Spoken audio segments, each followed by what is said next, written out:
We are not going to forget to call the roll today, like last week, 2 weeks ago, but we are calling the meeting to order, and before we do the invocation, I'd like to have a personal minute to honor one of our greats that we lost yesterday. All right. Good afternoon, Mr. Taylor, Ms. Herbert, here, Dr. Bustles, here, Mr. Brennan, Mr. McDowell, Mr. Duval, Here. Mayor Rickman. Here. Thank you. Everybody stand for the Pledge of Allegiance, please. I pledge allegiance to the flag of the United States of America and to the republic for which it stands, one nation, under God, indivisible, with liberty and justice for all. Before we do the invocation, and Reverend McDowell will call on you to do that, I did want to just take a minute for a couple things. And one is take a moment of silence for Judge Mildred Weathers McDuffie, who had an incredible impact on this community, on probably everybody in this room at some point or another. I don't know why that's that way, but Judge McDuffie was not only an educator, a council member at Richland County Council, our judge, but she was a mentor. She was a lion during the civil rights movement. She impacted so many people's lives. And I remember when I first got elected in 2004, she took me around to a lot of the churches and to the neighborhoods and introduced me. And she used to tell people I was her son. And it was pretty funny to watch their reaction. They couldn't tell if she was kidding or she was being serious. But she was a great lady who, I don't know that we'll ever be able to have another woman that have such an impact on our community as she did. So as a trailblazer, and her legacy I know will continue in our community, I would ask that we just take a moment and have a moment of silence for Judge McDuffie.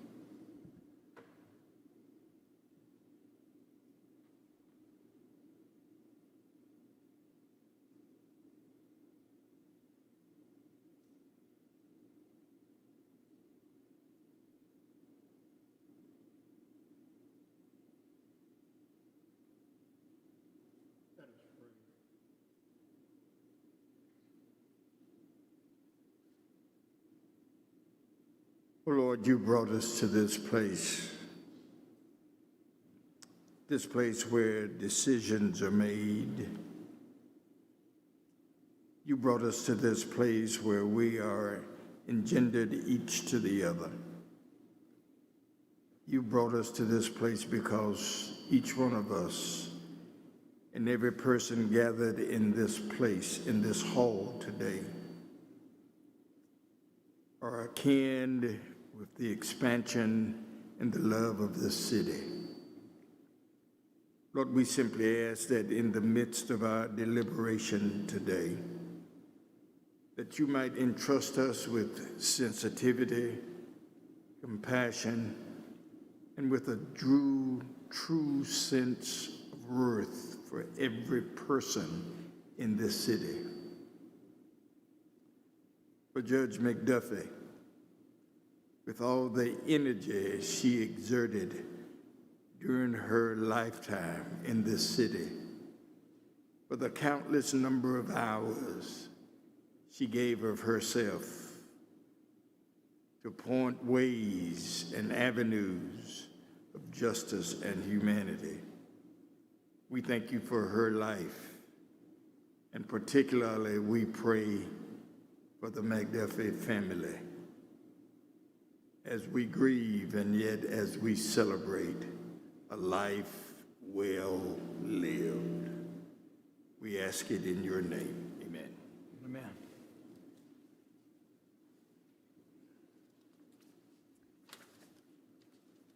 So, Sir, Mr. Mayor, and as you adopt the agenda, we have one amendment to add an appointment to the short-term rental short-term rental ad hoc committee. That's requested by the Honorable Howard Duvall, and certainly that can go towards the end of the agenda where those items are normally handled. Mayor Rickaman.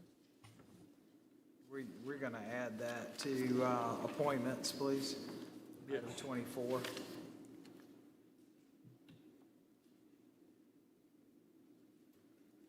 Any Got other any changes or anything?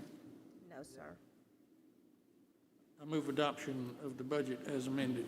Is there- Excuse me, as the agenda is amended. Is there a second? Second. Any discussion, further discussion? Not hearing none. Madam Clerk, could you read the roll? Mr. Taylor? Ms. Herbert? Approved. Dr. Bustles? Approved. Mr. Brennan? Yes. Mr. McDowell? Yes. Mr. Duval? Aye. Mayor Rickaman? Aye. Thank you. Mayor Rickaman and council, we are always going to make sure at the beginning of the council meetings, if there's any public input on the agenda items after you have adopted your agenda. So at this time, I would ask if there are any, and of course, Ms. Hammond and I will be monitoring any of the sign-up sheets as if someone changes their mind as we go along and they decide they do have some input. Seeing none at this time, we will move forward with the approval of the minutes. Council is asked to approve the January 18th, 2022 council meeting minutes. So move. Is there a second? Second. Any discussion about the minutes?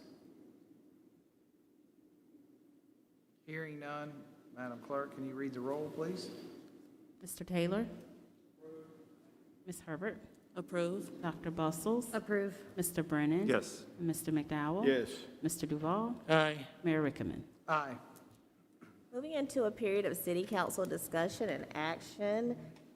If you have any action, most of these two items are for your information. The first is a COVID-19 situational report. Mr. Harry Tinsley, our Emergency Management Director, will come forward.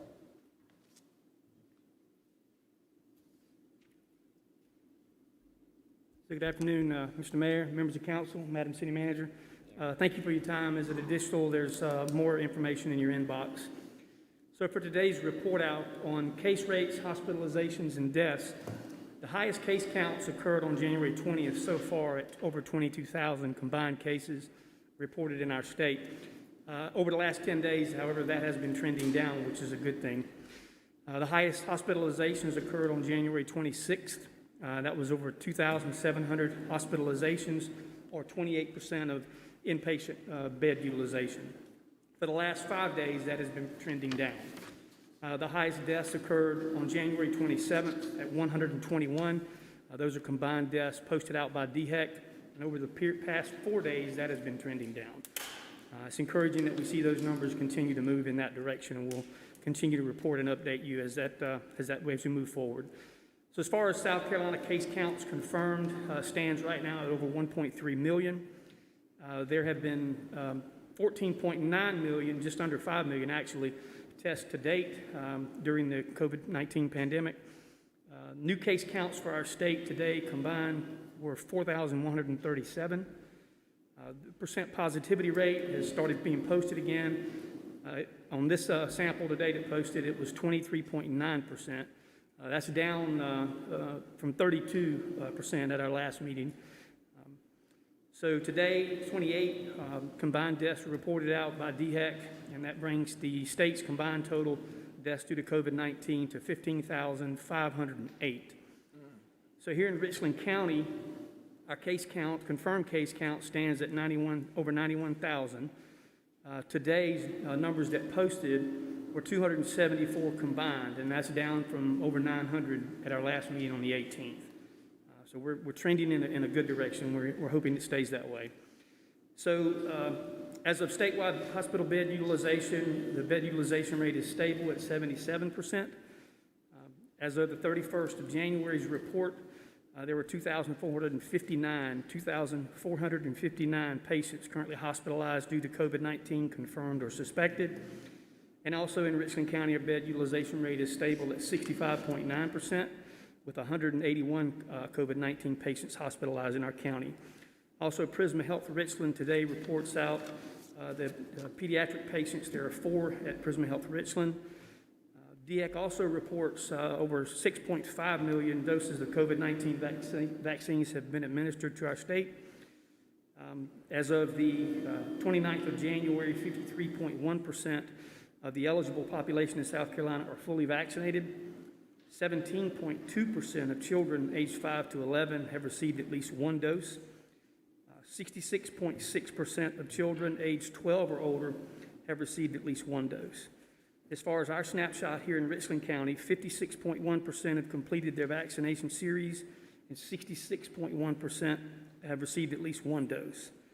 And additionally, or lastly, our vaccination clinics, DEC is our partner. We have another clinic tomorrow, February 2nd, at Martin Luther King Jr. Park. Another one on February 8th, which is next week at Melrose Park. February 15th at Woodland Park.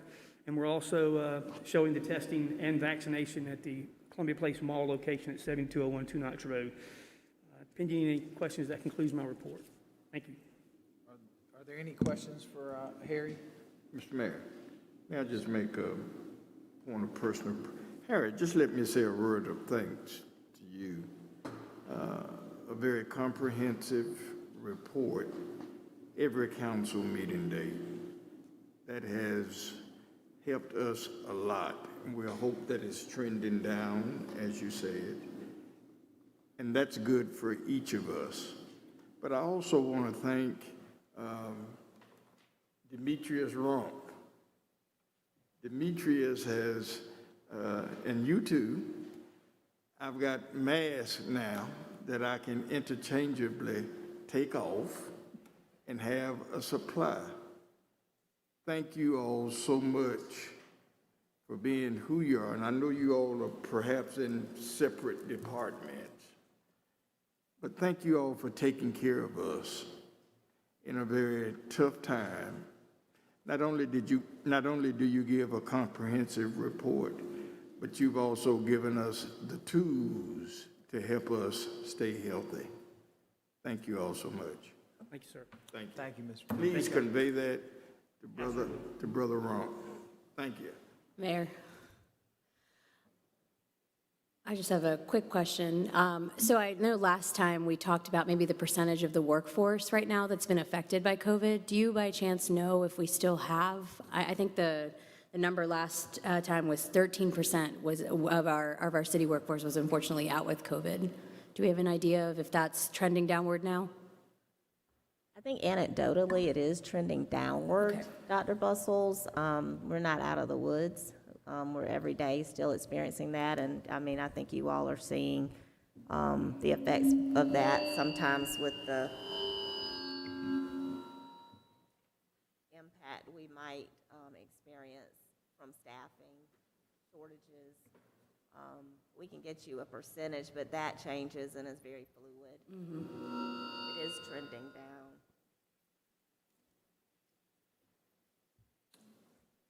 Any other questions? Where's Corey? We would need him. The number's 11% now. Thank you.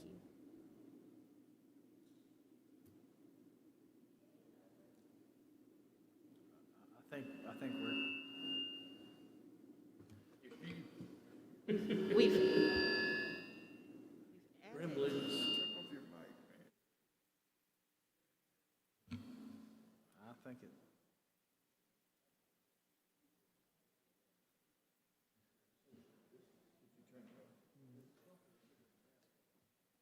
What was that? Taking their mask down easier. Mr. Taylor, if you're comfortable when you come to the mic or when you're talking, if you could take off your mask, it's hard for some of us to hear up.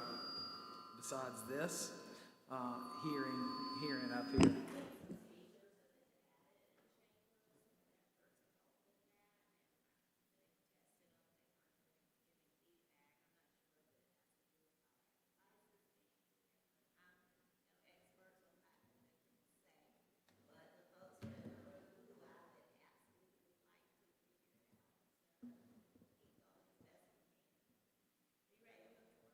Yes, yes, please.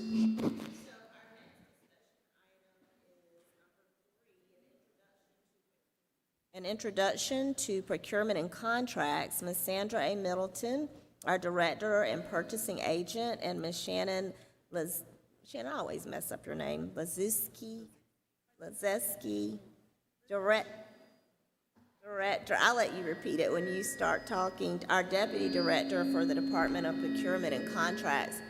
I wanted to say, before these ladies get started, that one of the goals that I do have with you all, this seated council, particularly with several new members, is to give you some introductory materials, which is also kind of a refresh for some of our more seasoned members of council, particularly as we're going into our budget season, and I'm going to talk to you a little bit about that too before we wrap up today. So some of these type presentations by staff, you'll begin to hear more of them. So with that, I'll let them get started. It'd be great if they can get through the presentation, and if you all could just jot down questions you might have as they go along for the sake of time. But obviously, if it's something just burning and pressing you need to ask right then, please do that as well. Sandra? Good afternoon, Mayor, members of council. Thank you very much for giving us this opportunity to present to you today. As Ms. Wilson just stated, that we would like to give you an overview of our processes, but we just want to start with just the basics, and at any time that you all have any questions, please feel free to ask us. And I'm going to start with the first few slides. Okay, we're going to cover several different things here today, but I want to start with our authority, what authority we have as far as conducting procurements here at the City of Columbia. And I want to talk a little bit more about some things, our processes, things that we're trying to improve, like our timeliness, as far as the time frames that it takes for getting procurements done from the start to the finish. Also, I would like to talk about minute track. A lot of things that come in front of you, there might be different definitions that for the newer members on council that you might not quite understand. So Shannon's going to go a little bit more deeper into the different terms. It also should be part of your packet. There should be a memo there that also will have those terms. But if it's still not clear to you, please let us know. And at the very end, we wanted to conclude with discussing some of our suggested recommendations, but we're open for some comments and feedback on where we're headed with that for over the next year, as well as concluding with our accomplishments.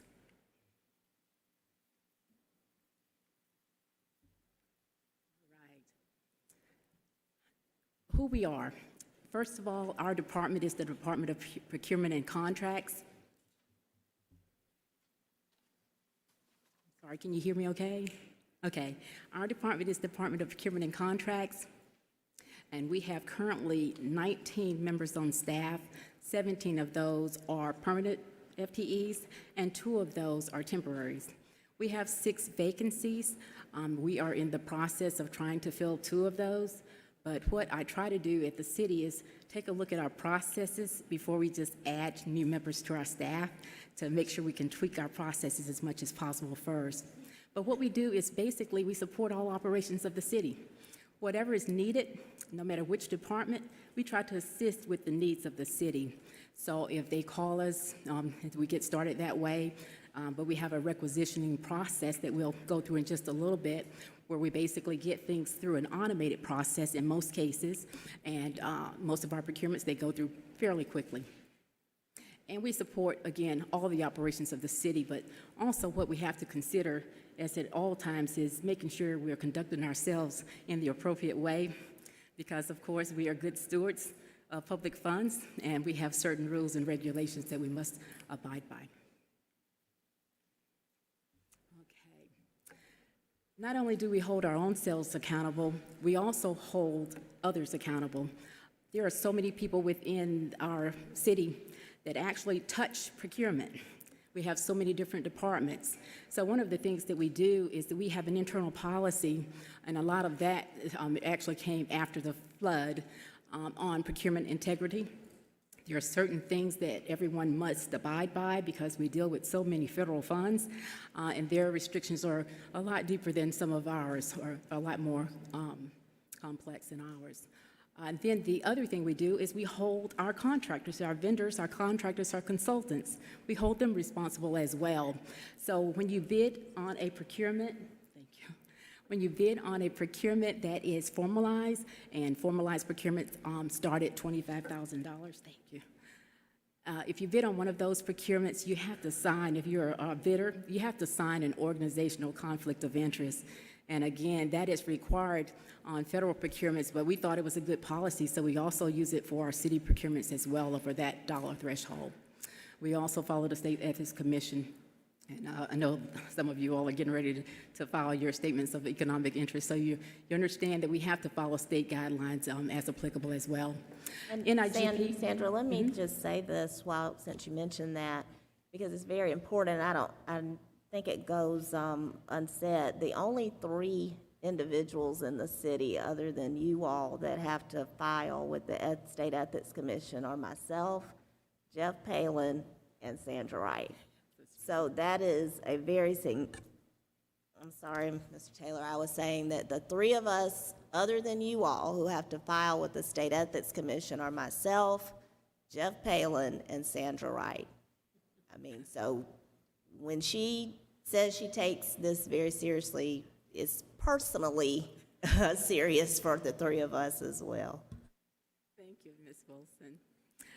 And we also have a national organization. It's the National Institute of Public Procurement. I'm sorry, National Institute of Governmental Purchasing. And in 2010, we came up with some values and guiding principles, and they are listed here for you. But basically, this is what we do. We try to do the right thing. So we have listed here accountability and ethics and impartiality. So we try to be fair in all of our dealings. Actually, I think that we are fair in all of our dealings, but of course there's always probably some room for improvement. Professionalism, and I always tell my staff, no matter where you go, you're a city employee. You're a city employee after hours. You're a city employee when you're on social media. So we are representative, and being in the procurement profession, we have to hold ourselves even to a higher standard than even some others. I think finance would also be one that would state that, because again, we are actually making sure that we are spending our public funds in the right way. And transparency. Transparency in government. A long time ago, I was working for the auditor's office, and I got my first taste of transparency. You have to be transparent. You have to be transparent. You have to have your records. We have some records, open records acts that we have to follow within the state as well.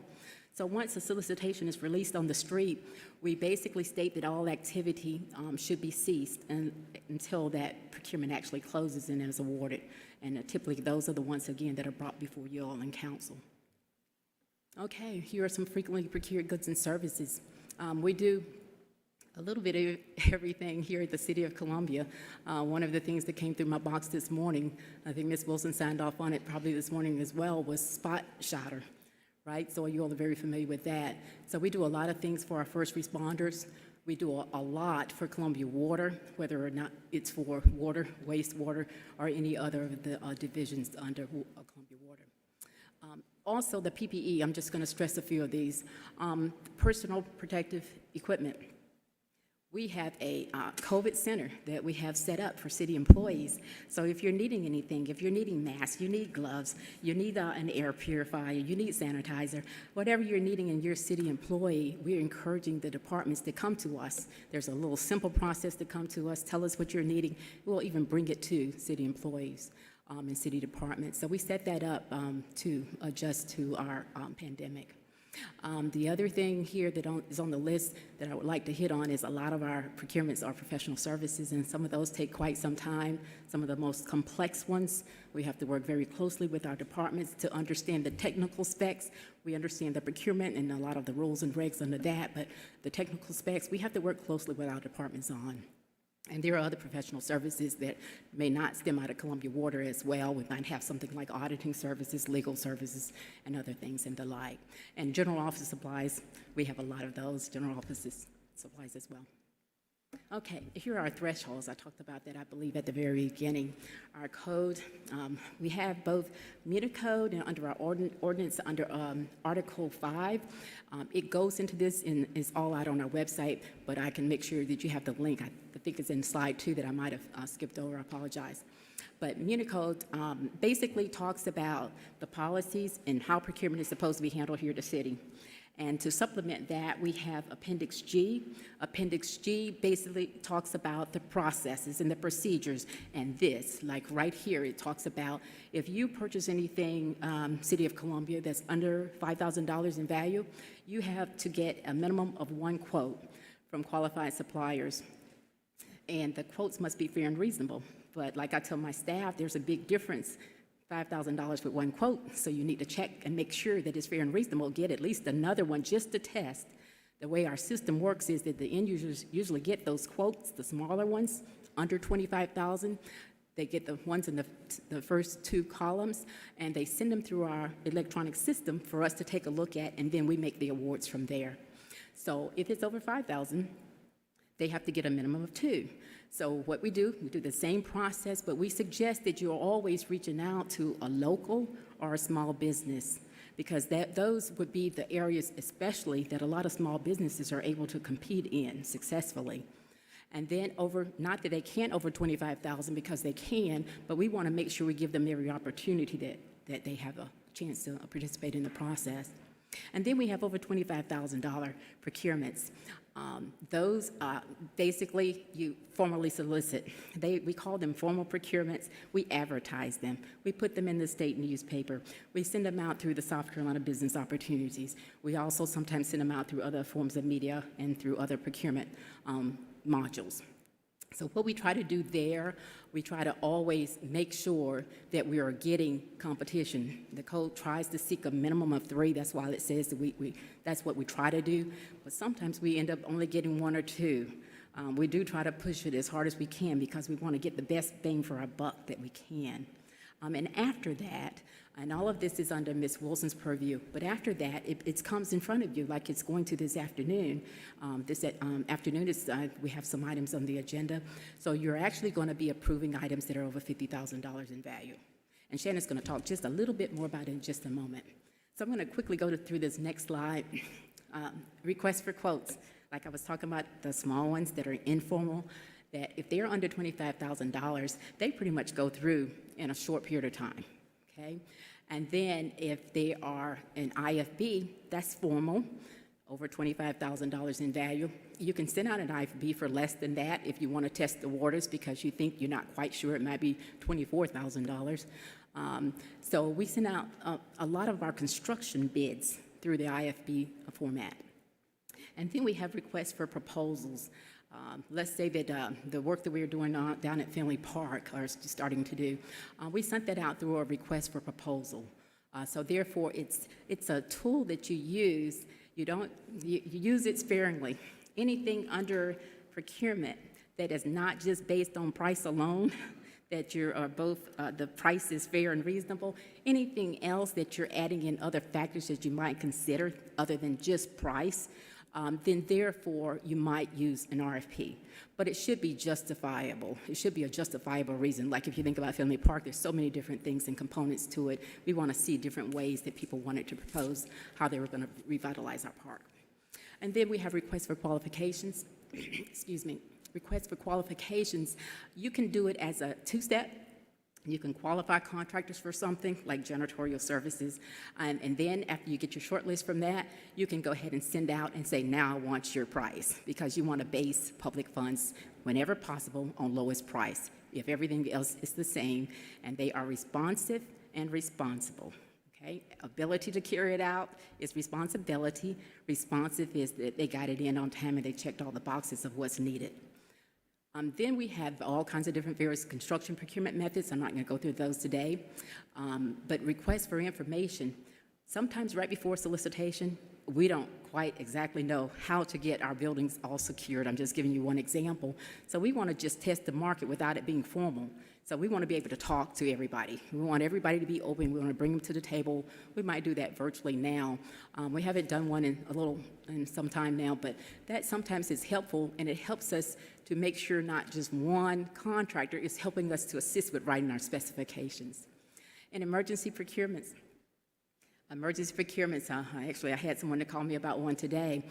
That's every time that we need something like theirs might be a water main break or something that happened that we definitely need to act quickly and responsively because it's an issue. It's critical to the health and safety of our citizens and residents. So therefore, we would declare an emergency and we would move forward. We'll bring it forward back to you all to ratify.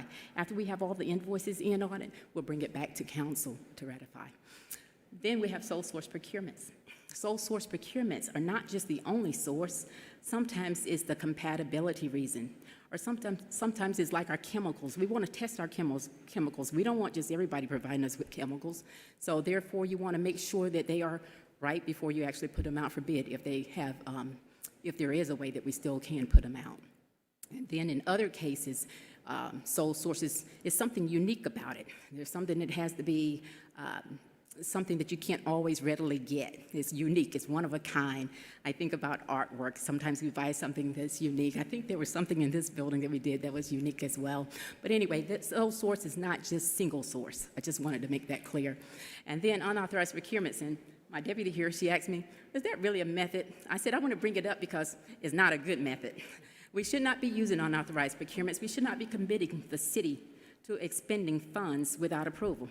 Even if it's a verbal approval, like we did today, even if that, we just need to have something on file that we made an attempt. Okay, so here, I'm sorry, I'm taking a little long. Here is our cycle. In general, it starts up top with planning and deciding, what do you need? Okay, so our end users, they contact us, they tell us, this is what I need, procurement. And so therefore, we might have another meeting, and we might talk about it, depends on the complexity. We'll talk about it, and we'll develop the scope of work.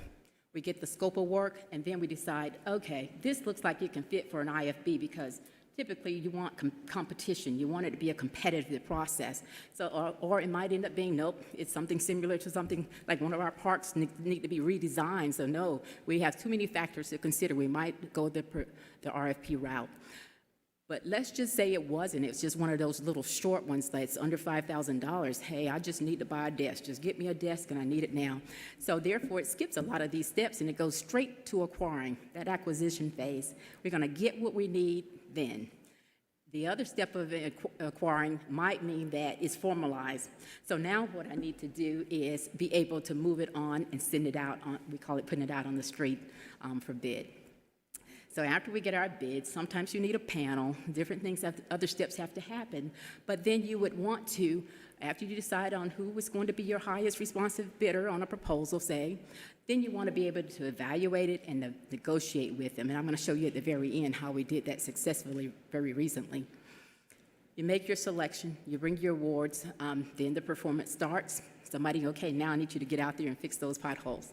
And then after that fact, we get into my invoices and things, and every now and then there's a scope change. So therefore, we might end up having a contract amendment done to that, or change orders, what we call it a lot in construction. So then we have our contract administration phase. Basically, this is the cycle, but it can be shortened, of course, depending on the complexity of what you're actually procuring. And my last slide is the slide on our procurement. We have a couple slides in here on some statistics for you. We have, we have a database that's called IFAS. You all might have already be familiar with that term, Integrated Financial Accounting System or Solution. I think the S can be for either. But anyway, that's basically where we have our vendors listed. And we're going to talk later, but basically we need to update our vendor database because sometimes we might be releasing it out and we think that we have the right addresses and email addresses and locations, and sometimes we don't. But in IFAS, we have approximately local businesses, and I want to be clear that the local businesses here for the top number is not necessarily certified local. They are just within that 8-county region. okay? So 3,851. In our portal, we have a separate system for sending out bids through. In that same region, we call it our CSA region, we have 1,161. Through OBO, and OBO will probably discuss this with you later, they do have 200 businesses that are certified. And Shannon's going to talk a little bit more during her presentation. Maybe you won't, so maybe I will. Okay.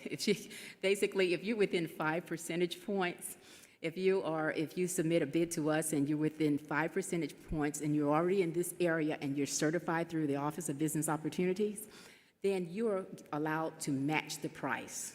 Okay, it's only a price match situation there for bids. There is one other part to this, is if it was in an RFP situation and you're in that same CSA region, we would allow, if you're certified through that office, we will give you 5 points to your cost. We're not going to help you to get qualified, so qualifications don't count, but we'll help you on your cost factor. So there's 2 different little ways of looking at that. So that concludes my portion of this, but I want to turn it over because some of your questions might be answered in Shannon's part in just a few moments. Thank you all.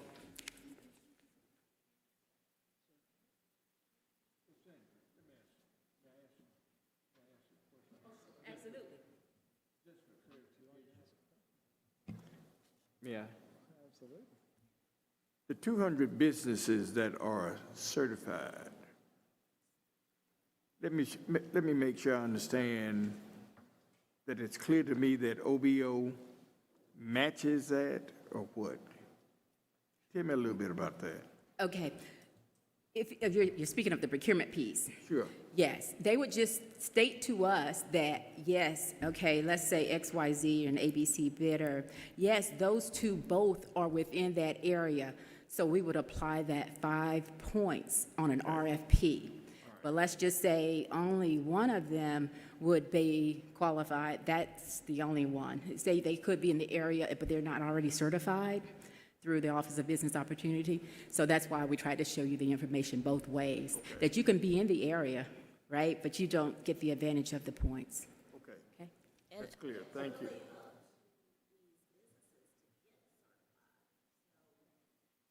I can't hear you, Ms. Wilson.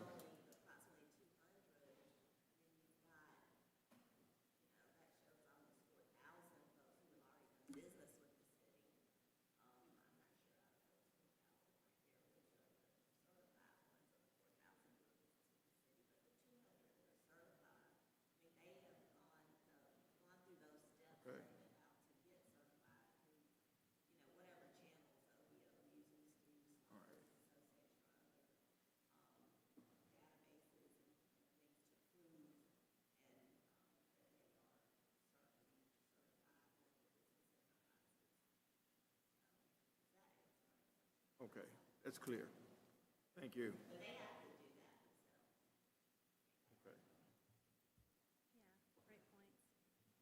And the reason really primarily to bring this up before you today, this is not a program that Procurement and Contracts would put together. It definitely is something that you would see discussed with the Office of Business Opportunities, but those programs definitely impact procurement documents, and so that's why we wanted to at least acknowledge that and list that here today. So my name is Shannon Lizeski. I am the Deputy Director with Procurement and Contracts, and I'm also very pleased that I get to be a part of this presentation. My portion of this is really more in the area of statistics, and so the first slide up here is really more as it relates to things that you see on as you meet primarily about twice a month. How many items of those are you actually seeing from our department? And overall, over the last 2 years, you see approximately 200 items that come out of our area. Those items are over $50,000 in value. And they do include things like amendments and change orders. Actually, we've got a list here of the frequently used or the frequently things that you will see on these agendas, such as agreements and construction contracts, contract amendments, renewals, sole sources that Sandra even alluded to. So one of the things that we would like to pull out of this list and talk a little bit more about is indefinite delivery contracts. This is something that you have seen, this body has seen previously, and it is likely something that you will see again in the future. This has been something that has been pretty successful, beneficial in the areas of unforeseen and urgent types of repair needs. Some of the areas that we have used it for are listed above. Asphalt and concrete restoration projects, the water line and hydrant repair projects is another example of that. So those situations are very helpful in helping us respond, get the contractor community out a little faster, making sure we're being more nimble and engaging that contractor support however we can and as quickly as possible. Yes, sir. Delivery contract is the mechanism we're using in the Columbia Water situation with 4 contractors. How quickly can these be executed? What procedure, once we have an 8-inch water line break on Garner's Ferry Road, how soon can they use those pots of money? That's a great question. The indefinite delivery contract piece does start from a formalized procurement. So it will go through an RFQ process where we're qualifying those contractors to come in. Once they go through the whole selection process and the award piece comes through, those contracts are presented to you for review and approval. And then once those needs are then, and actually let me step back just a little bit, those contracts are really more giving you more of a high level, in this case, like the first one would be asphalt and concrete restoration services, where those needs are specific to asphalt and concrete needs. So now the contract is initiated, it's begun, and Columbia Water has a need that comes up, and that's more specific to a specific location. Then we are very able to create task orders and identify those a lot faster than going through a whole professional service agreement kind of process. It's a lot faster in executing that task order piece. You've already seen the umbrella contract, whether that be $500,000 or $750,000 or above, and then you would, those specific areas through the task order piece would not have to come back through this group. So it, again, would be faster as a result. Does that make sense? So Shannon, at that point, Mr. Duval, Clint and Dana and those are working with procurement all along the way, and Garyport and all those, and they're being very expeditious at that point. What we needed you all to do, you've done, and you know about refilling the bucket. So sometimes we're coming back and we're asking you all, hey, those IDCs are really working good. We need to refill those buckets. And right now, that's might happen again. So they're able to be very nimble at that point and keep deploying those forces to complement our internal forces. But those contractors are able to keep working, and we're able to do that internally without it having to come back to council. Is that your question for the most part? Yeah, I would just, you talked about nimble. I wanted to see if we could make it more nimble, or is it nimble enough? Or? Yeah. Well, we're constantly talking about that. Go ahead, Clint. So thank you. Great question. Originally, as we were utilizing the indefinite delivery contracts, we were putting together batches of work to be done, sending that out for bids. We have since, and that would get that work done, but it may not be the most efficient way to respond quickly to leaks that might be in a major roadway or higher priority. So we work with a procurement team. We've embedded a project manager in December within water distribution. And just for an example, this morning I had a leak complaint in Irmo, and it is fixed. I just got a notification that that was fixed. It wasn't on our list. One of the private contractors was working just right down the road, so we had him fix it with a phone call while we were out there. We're recording quantities, keeping track of payment and everything, but we are refining that process as we go, and I think you'll see our efficiency really improve from that. I noticed on one of the charts that you sent out recently how the line shot up in the last several weeks, several months. Well, not months, it's weeks. January, yes, sir. In January. Yes, sir. That's because you redid the procedures on these indefinite contracts? Yes, sir, and embedded that project manager in water distribution, and so as the issues come in, we can have them work a community and fix all the leaks in that area before they move on somewhere else. So I think you'll see that efficiency really pick up. It'll be more cost effective in how we manage those contracts. And thank you to the procurement team for giving us some flexibility to do that. But so we're refining that process, but again, you may see us come back and ask for more resources as we're fixing the problems that are out there. Thank you for giving us that tool. Mr. Taylor, then Councilman Brennan. Is this microphone on? Just check.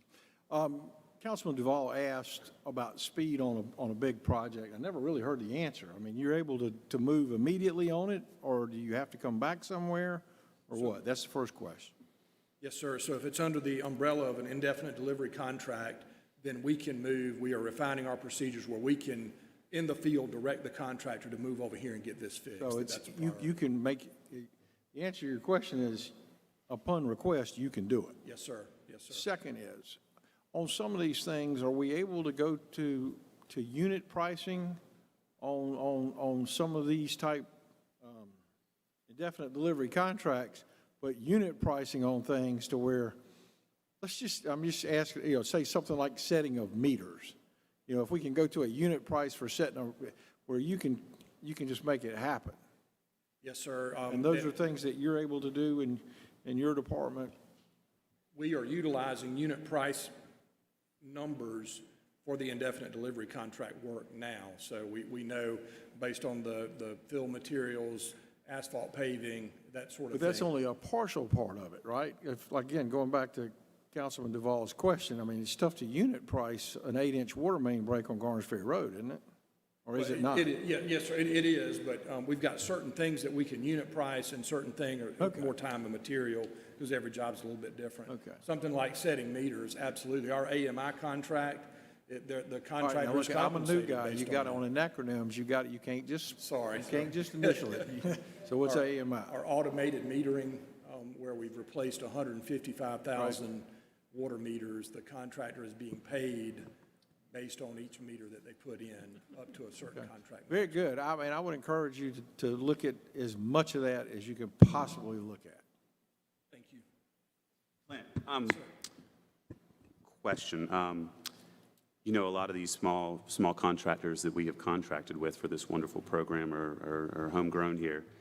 What, the front end, you described the process, how we make that happen, back end, getting them paid. Have we tightened up the payment lag time to get the payments into these small contractors' hands to keep them wanting to be a part of this program? Have we tightened that up? Yes, sir. It's always a work in progress as we work collaboratively, but that timeline is tightening up, and certainly for things through the indefinite delivery contractors, they're getting paid right regular and fairly quickly. Wonderful, wonderful. And are you able to provide us from the indefinite contracts, the amount of work that's being done by each contractor? So the Columbia Water reports you are giving us are amazing, and we appreciate you putting those together. Just so we know that this program is chipping away at that long list of work orders, if you could kind of show us that through the summary of these indefinite contracts, that'd be very helpful. Be glad to. Great, thank you. Thank you. Okay.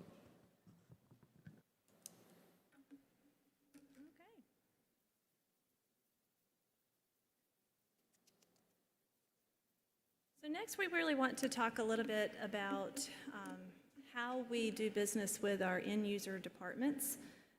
We are,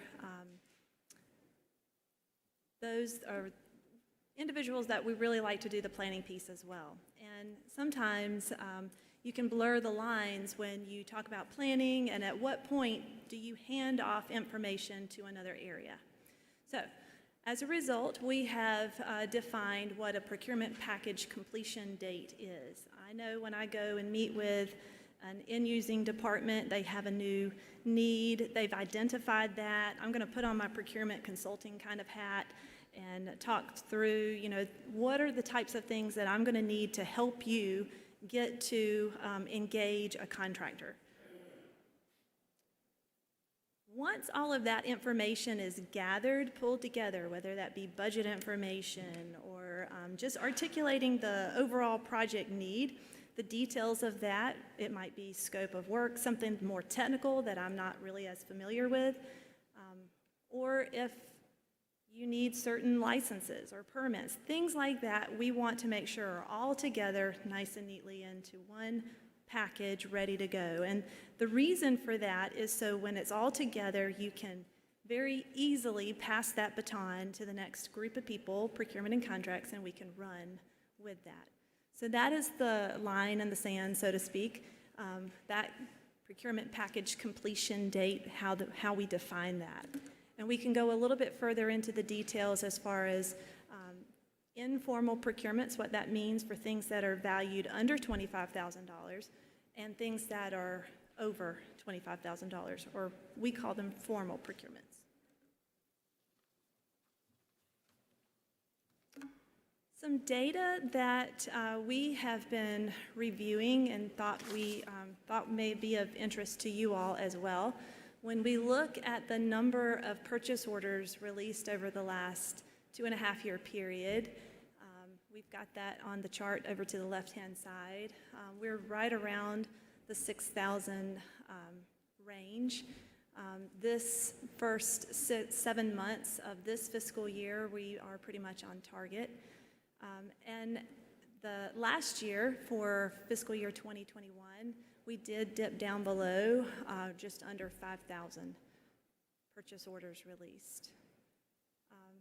The chart to the right really does pull out more information for this specific fiscal year, 21-22. It gives you the number of requisitions that have been completed as opposed to what purchase orders have been formally released. The difference between a requisition versus a purchase order would be primarily when does that need start? I've got a request, I'm now putting it into a system that I have fully identified the things that I need, my budgets are identified, that would then go through our IFAS workflow process, and once everything is official and approved, then our buyers can release the purchase order. So that would be the primary difference between the two. You notice in the chart to the right that this gives a little bit of a snapshot on our workload. When we look at overall on a monthly basis, where is our heavier workload? And it's definitely the summer months, which is really of no surprise to us. Once you have budgets that have been approved, our in-using departments are off and running, they, I guess, are eager to go ahead and get started. And the work volume certainly shows in what comes into procurement and contracts. There's also some things like renewals, term contracts that we really look at right around that time of the year as well.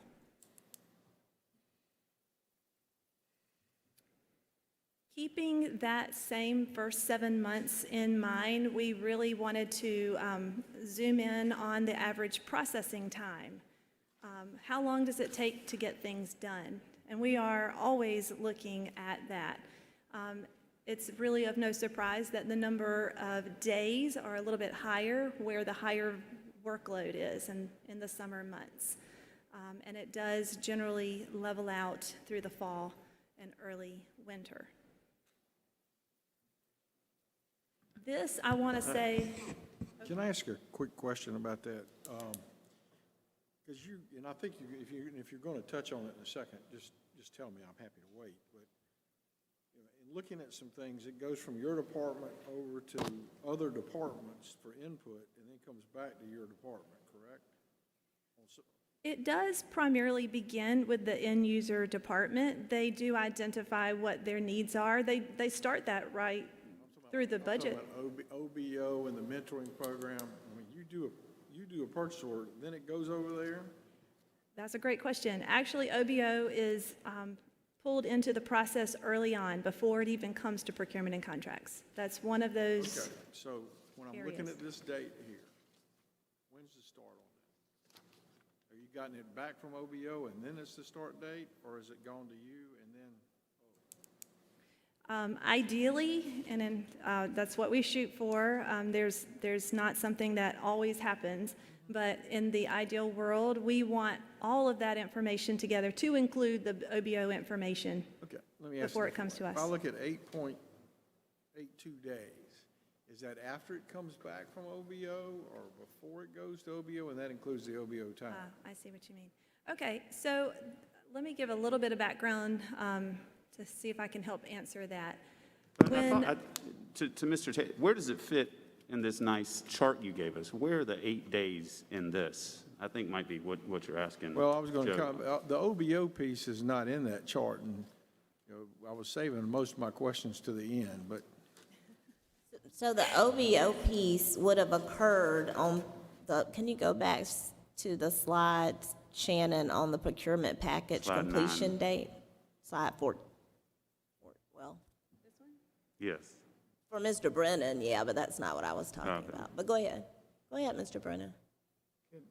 Can we finish with one? We're bouncing, so we're, Yeah, I'm Yeah, my trying to apologies. help Shannon answer his question better, well, but, I mean, I think yeah. part of it is what everybody's trying to understand is what's the point of the time that it starts?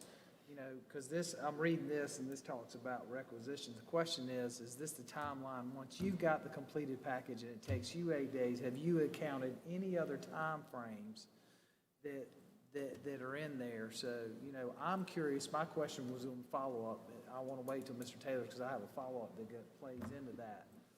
I do think you all are breezing over the whole procurement package completion Yeah. date.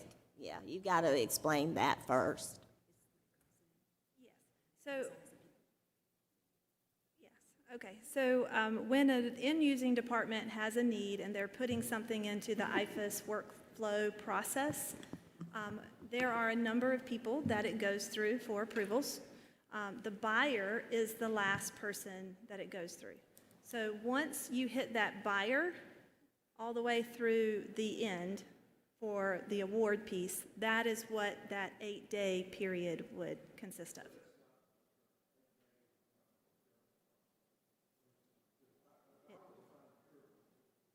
Process is beginning when the end user puts the request, I think if I heard you right, puts the request in ISIS. And so, It would be longer than 8 days. okay, To- I mean- yeah. What you're describing, it would be longer than 8 days, yes. The procurement, or the end user, when they put that information into the IFAS workflow, by the time it goes through all of the different approvals, then it comes to the buyer, that's when our clock so starts you're ticking. just doing it from the buyer. That's what I say. Yes, correct. I mean, I understand. I mean, like I say, I think a lot of this drove off of a date request that I had, and now I think the date request I was really looking for was the date that it went into ISIS. You want the birth date. I mean, I don't know how to say it anyway. There's a birth date in procurement. When does that process start? Because that's how you see, and for us to understand fully how the system could improve, and some of the comments that we get as things flow is what's the true timeline from start to finish. So for me, well, I mean, it's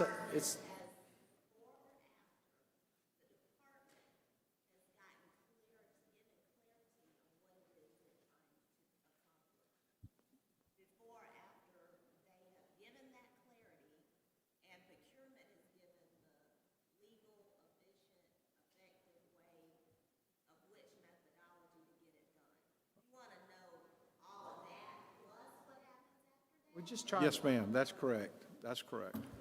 Yes. Yes. So, that is why I was asking them to define for you, and let's come up with a date of the procurement package completion date versus That's not all what, the part before. that's not what I'm looking for. Right,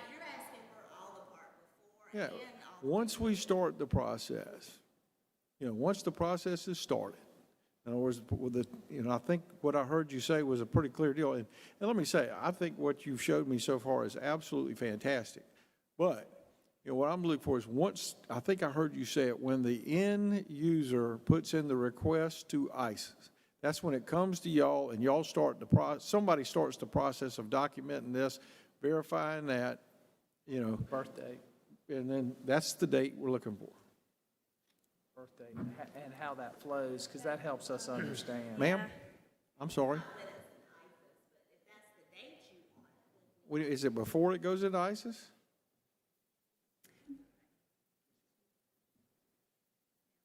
I think I understand your question, Councilman Taylor and Mayor Rickman. So in our system, we can give you the days it enter into IFAS. Those days, again, are out of our control. So today, to present to you, we tried to do our best to state the ones that are in our control. We can give you that date, because we can run reports different ways. So if you're needing that very first date, and that's what I think I hear, we can definitely go back and get those dates for you.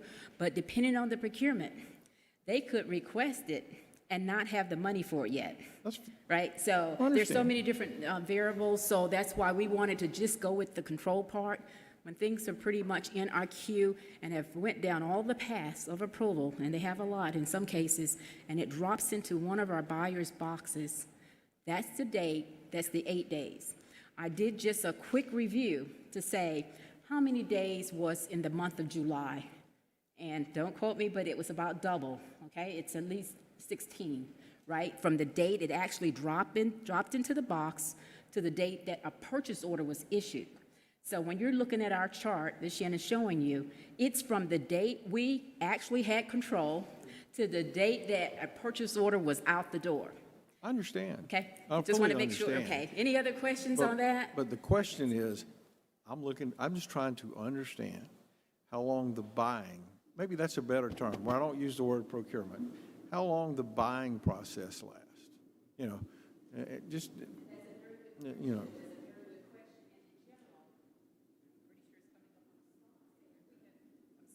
We have so many procurements that are really quick, like 2 days, right? I understand. But because there's a few that take a few months, right, or more, something like a park or something, it takes months. I understand. That skews our numbers.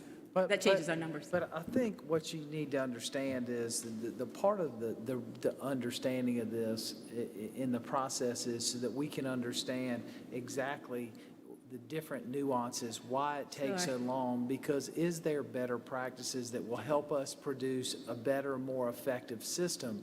It's not about saying, hey, you took 7.5 days versus 9 days. This is about understanding the process from start to finish. That's why those understanding that, I call it the birth date, because that's, to me, that's when it's initiated.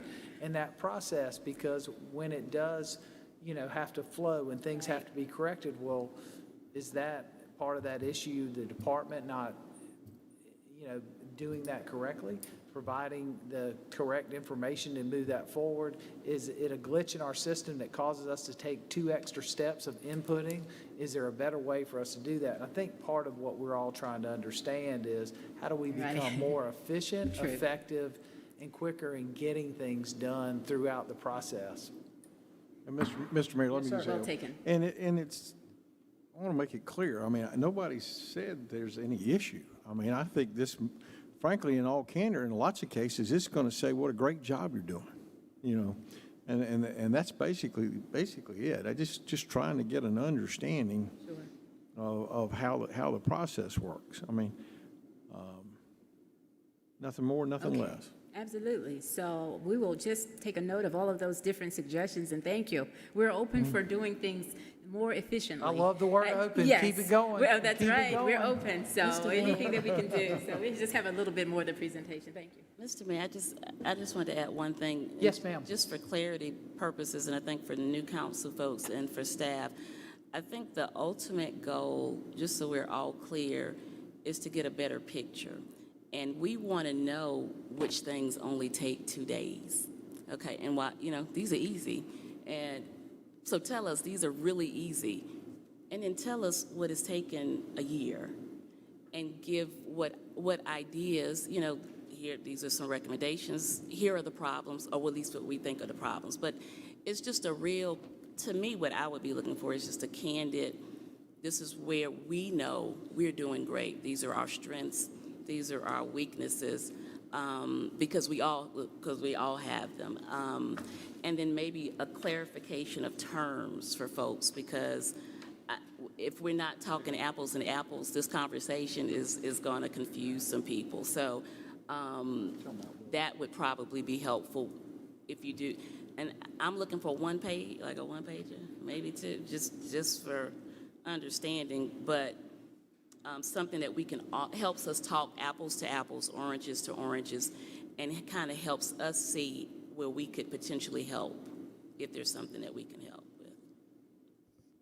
Well, I think that the clarification of terms piece is key, which is why I'm asking some of the questions of you, or what you're looking for, because I don't think that was clear, which is why we're having the discussion, and it's helping me, and I think Sandra and Shannon and Jeff understand what we can do better to help you understand those terms and processes, because you can't just arbitrarily put a date out there, and I'm not understanding exactly what is the date you're actually asking for. I mean, we do have to establish before we start putting dates on the agenda and that sort of thing. So it was some introductory conversation and also some feedback we needed to help understand if we do get to the point to put when this started on the agenda from the procurement side of the house, y'all need to have some foundation before we start adding that to our packages for your agenda. And just to add to that, too, there's so many different ways that things get started. And so that discussion includes me just calling over and saying, hey, Sandra, I'm trying to figure out how to do something. I don't think that's an official start, but there's so many different ways that things start. Maybe that's a part of that discussion, too, is just helping everyone understand all of those different things that can potentially happen. Absolutely, and I think one way of addressing exactly what you just said is as Sandra had mentioned about the different types of methods. So the very first one, request for quotes, those informal procurements under $25,000, those are the majority of all of those 6,000 plus purchase orders that are released in the year. Those take very little time. You have the end user group that are pulling quotes together. We're reviewing that for fair and reasonableness. Sometimes we might add another quote, but for the most part, we're able to get those purchase orders released very quickly. So you would not see those particular ones because it is under $25,000. So the ones that would be brought before this body is over $50,000 in value.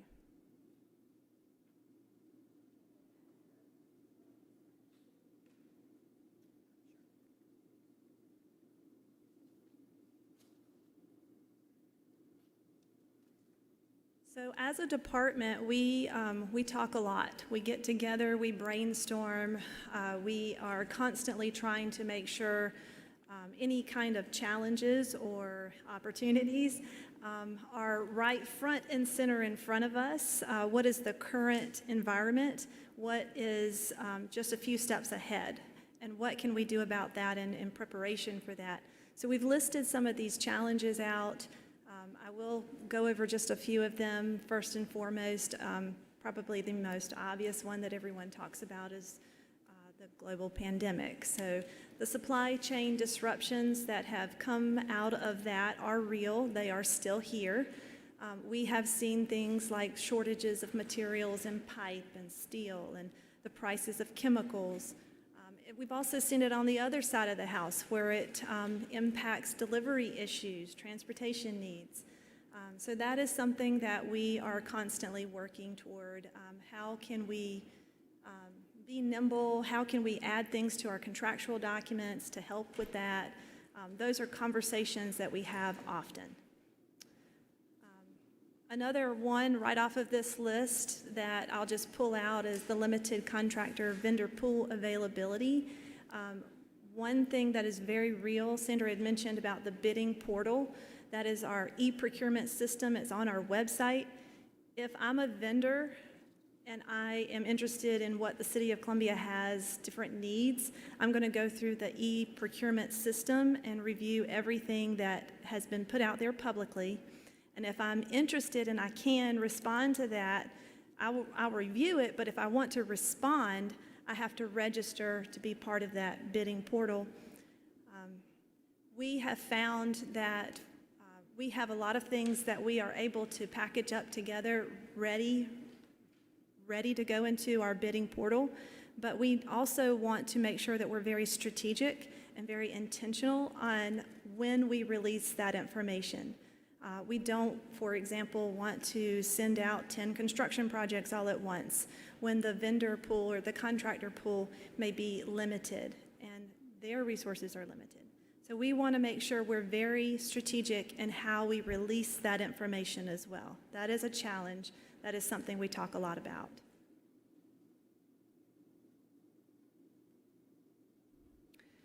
Here's a few more of our challenges that we have listed out. One that I'll just pull out in general. Some of these are things that we as a department are constantly honing in and making better databases, for example, records management. Procurement protest and contract controversies, if those do come up, they can be very time consuming. So that is something that is always potentially there. Hopefully not, but it's potentially there. A current focus area for us, improving customer service delivery. I would say whether we're doing customer service fantastic or not so well, I would say this one area is something that is paramount and will always be a focus area for us. We have whittled that down into 4 main kind of areas, whether that be response time. We want to make sure things are really easy. We're easy to work with. We're approachable. We have things organized that you can do things quickly. Our databases, policies and procedures, and our contracts management module, which Sandra will talk a little bit about later. Some of these flow into our procurement recommendations. We did talk a little bit about the IDC contracts or indefinite delivery contracts, how they have been successful, and you will likely see more of those in the future because they have been such a benefit. Minimizing response time, I talked about efficiencies there with making sure that we're very easy to work with as a whole. Some other procurement recommendations here. The first one talks about our disparity study that is going on right now. Procurement and Contracts has been at the table for that. We are there just to provide the third-party independent consultant with any kind of contractual data to help them in those analyzing of data. But we also realize that any of those recommendations that come out of that study will likely impact our procurement documents. So we're very interested in what comes from that. Training, just to talk a little bit about training in general. We are very present with the contractor community. We do a lot of training also in-house with our in-using departments. We do that every year in March, and we do many sessions during the summer. And then we're also doing stuff internally for our own staff. I want to make sure that our staff, when they get a phone call, they know the answer. They don't know just what Shannon or Sandra are going to say, but the why behind it. That's really important to us as well. This slide, these 4 go into some areas that I think are really more related to how we can spread City of Columbia dollars as much as possible.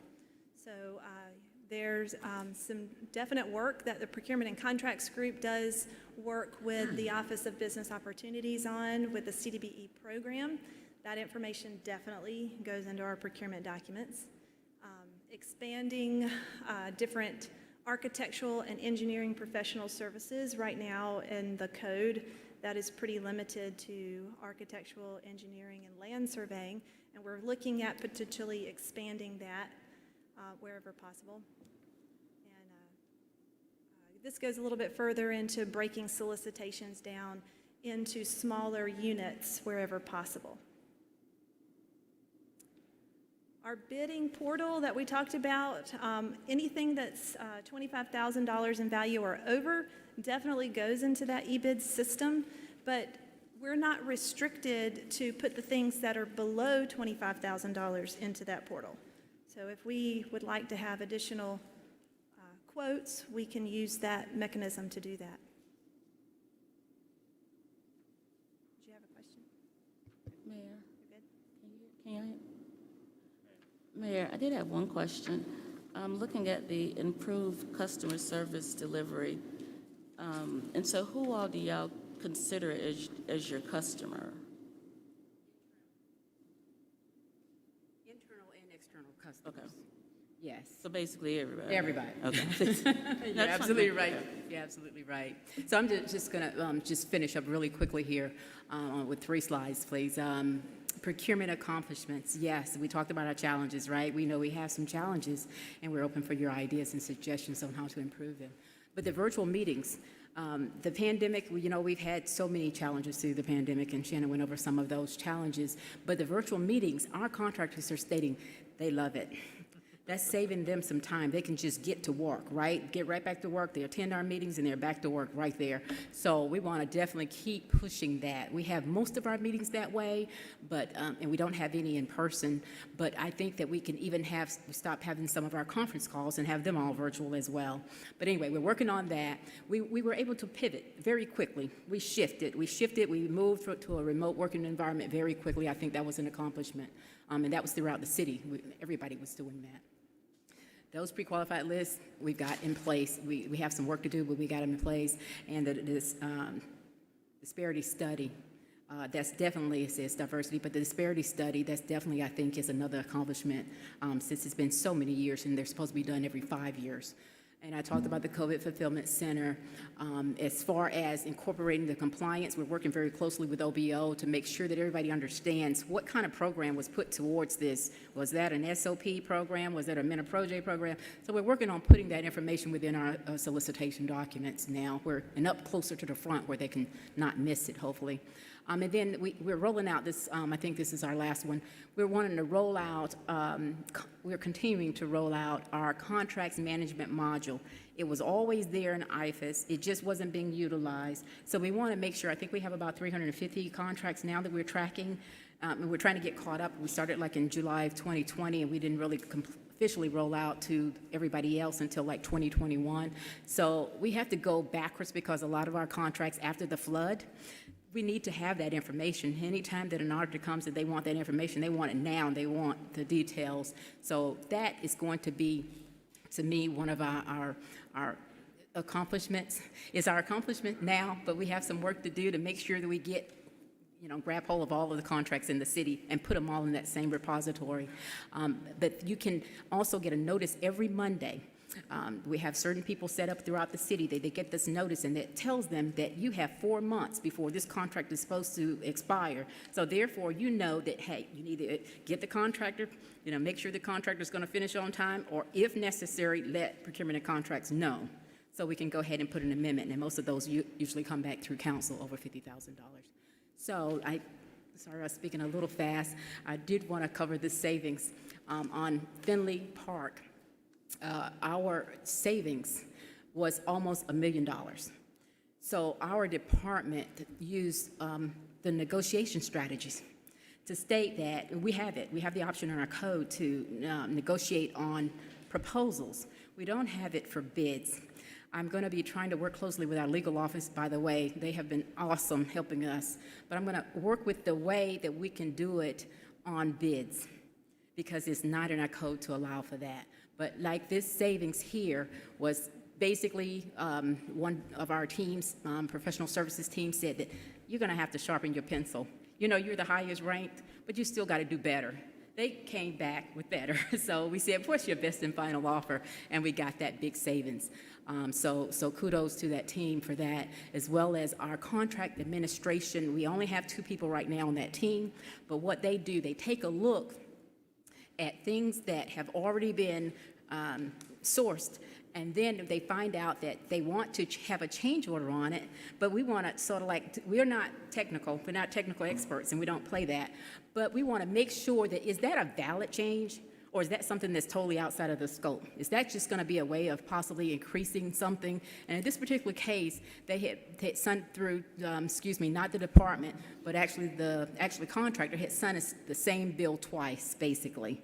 And because we reviewed that, and I think this was within the last year, because we had a team in place to review that, we saved $19,000. It's not $1 million, but it's a lot of money, right? So we do that, and we try to do that well. So that's the end of our presentation. We greatly appreciate the time that you all have taken out with us here today.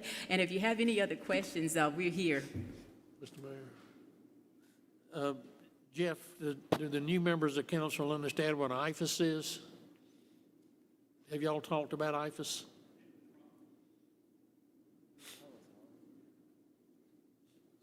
IFAS is really kind of the backbone. You've heard them say IFAS. It's our software system. Thank you.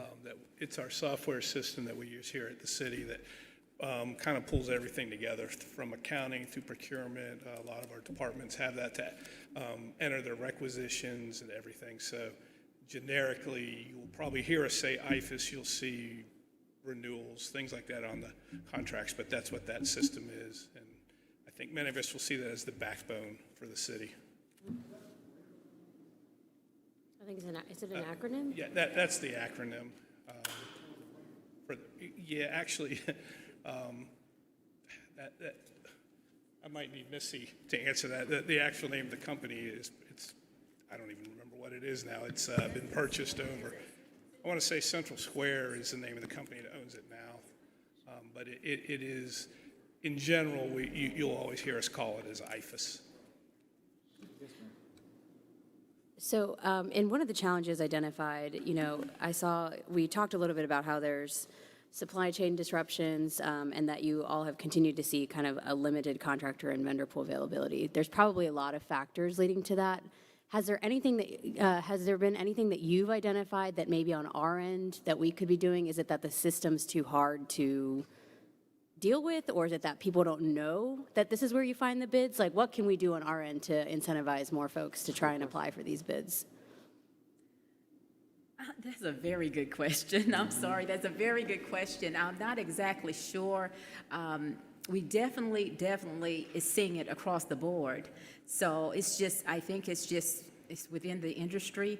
I'm just thinking that there's so much work and just fewer contractors to possibly handle it. But anything that you all could do to spread the word, that to call us, reach out to us, whatever you have to do. We're looking for more qualified. And again, some of our things are very technical and specialized, but still there are things there aren't. So if we could just get more people to the table, if you have some people within your constituents that are actually business partners, please send them our way.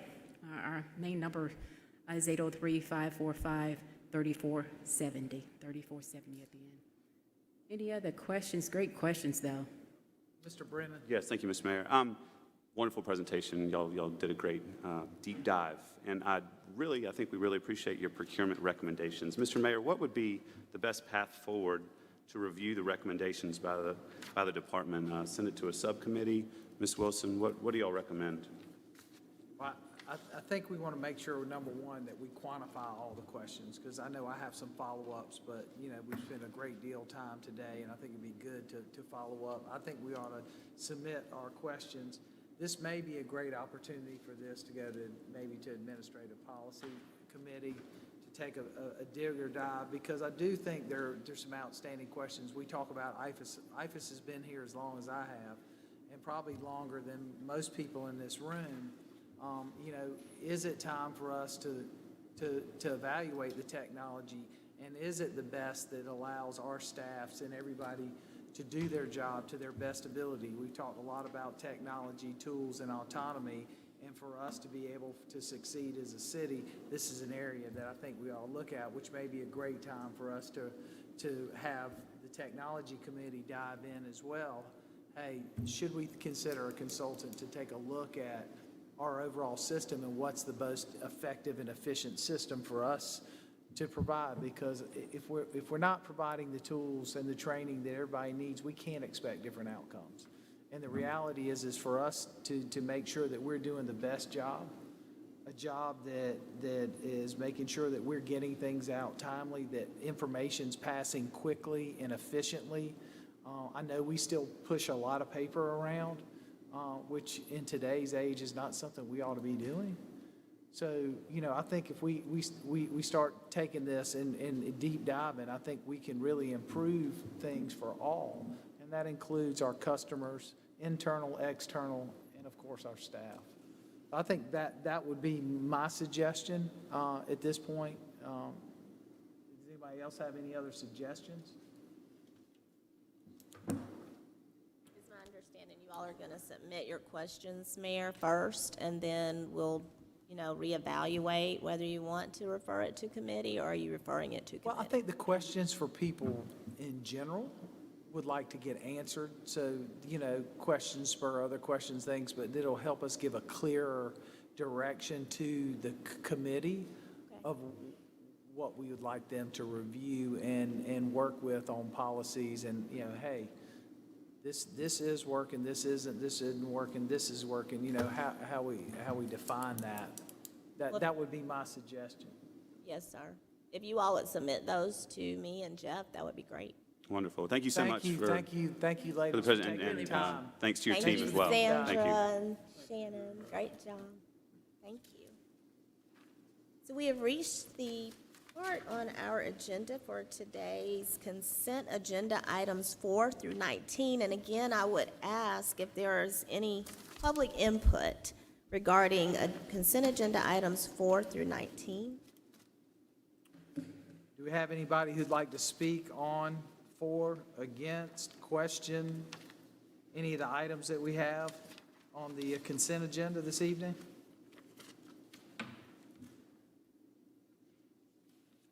I'm not hearing any from the public, so with that, I'd entertain a motion for items 4 through 12. Second. 19. 19, excuse me. I second. Any discussion on any items? Hearing none, seeing none. Madam Clerk, would you read the roll, please? Yes, sir. Mr. Taylor? Approved. Ms. Herbert? Approved. Dr. Bustles? Aye. Mr. Brennan? Yes. Mr. McDowell? Mr. Duval? Aye. Mayor Rickaman? Aye. Thank you. Moving into a period of ordinances, second reading, item 20 is ordinance number 2021-089, amending the 1998 Code of Ordinances of the City of Columbia, South Carolina, Chapter 5, Buildings and Regulations, Article 4, Demolition of Structures, Section 5, 330, and Chapter 8, Environmental Health and Sanitation, Article 2, Nuisances, Section 831, and Section 836. This is for your second reading approval. Hopefully, we have our housing official, Mr. David Hatcher, here. If there are any additional questions, I know David has spent a lot of time with community members. There's a CCN letter of support that we received, and I know our city clerk shared with you. So if you have any questions for David, he is here. I have a question, but I'll defer to council first. I have a comment. I don't have any questions. You have a question? Yes, sir. David, some of the input that I've gotten from community members was they segmentized it and only looked at one portion of that report. And we're looking at a report that is blanketed, has total coverage of all the areas you covered. I just want to make sure and ensure that the one item that I'm hearing more so than anything, and that's the removal of vehicles that have been not stored, but just arbitrarily placed in the community, that this is not the only thing that we need to be concerned about. I mean, we need to be concerned about it, but it needs to be blanketed. Yes, sir. That's one of the things in the ordinance. Also, we're talking about amending a point system to give it more teeth and make it a little more strict for the repeat offenders. So those are the two things that we're addressing now. This is really this is really the first step in a big picture item. I've been tasked to look at all of our city ordinances and try to come back to you all with recommendations for making them stronger and tighter with more teeth. These are the first two things I'm bringing to you. I hope to see you all a lot more over the next year or so. So this is just a start, but I do anticipate when I go to these neighborhood meetings, so far most of them have been supportive of what I've recommended so far, and I'm getting all kinds of feedback for all kinds of other things they want to see. So I'm taking that information in, and I'll be working with legal, and we'll be coming back to you with some more recommendations. But right now, the only two that are in front of you for second reading is the ability to remove abandoned cars from private property, and then That's correct. make the point system stricter. Well, one of the interesting things, of course, Sam Davis, of course, was very instrumental in making sure that this was on our radar. Yes, sir. And of course, Councilwoman Herbert, it's on her radar now, but Sam was very, very forthright in making sure that that was going to be a part of our emphasis. Yes, sir. He's And not here anymore. But I've had a lot of conversations with him about this. So he's definitely had a lot of feedback and input in this process. Mr. Yes, sir. Brennan? Mr. Hatcher, thank you. Talk to me for a second about the employee time increase that is going to come from these two changes. And it sounds like all the changes you're going to be bringing forward. I know you have a limited staff. What more are we piling on you and your team? I think that a lot of these things that we're asking you to change, it may be a lot of work up front, but I think in the long run, it's going to make our lives easier. For example, when we passed the rental ordinance back in 2016, just the fact that we were passing the ordinance, we had landlords calling us, what can I do to get my property in compliance? So I think just the fact that we're trying to address these issues, people like the abandoned cars, for instance, I think a lot of people are just going to abate it automatically because they don't want us to show up and abate it for them. So I envision it's making our lives easier going down the road. And how many open positions do you have in code enforcement? We have six open code enforcement, I'm sorry, 6 open for housing inspectors. Then I have a customer service rep that's open and a work crew guy. For the day-to-day responding to reports, how many of those positions? 12 inspectors are available right now. We're down 6. So it'd be a total of 18 when we're fully Total of staffed. 8, okay. Thank you. Yes, sir. And Ms. Herbert? Can y'all hear me? Okay. I just wanted to thank you, David. So you did a great presentation at CCN on Thursday, and I was very disappointed because many of the communities that called me about these particular incidents weren't at CCN.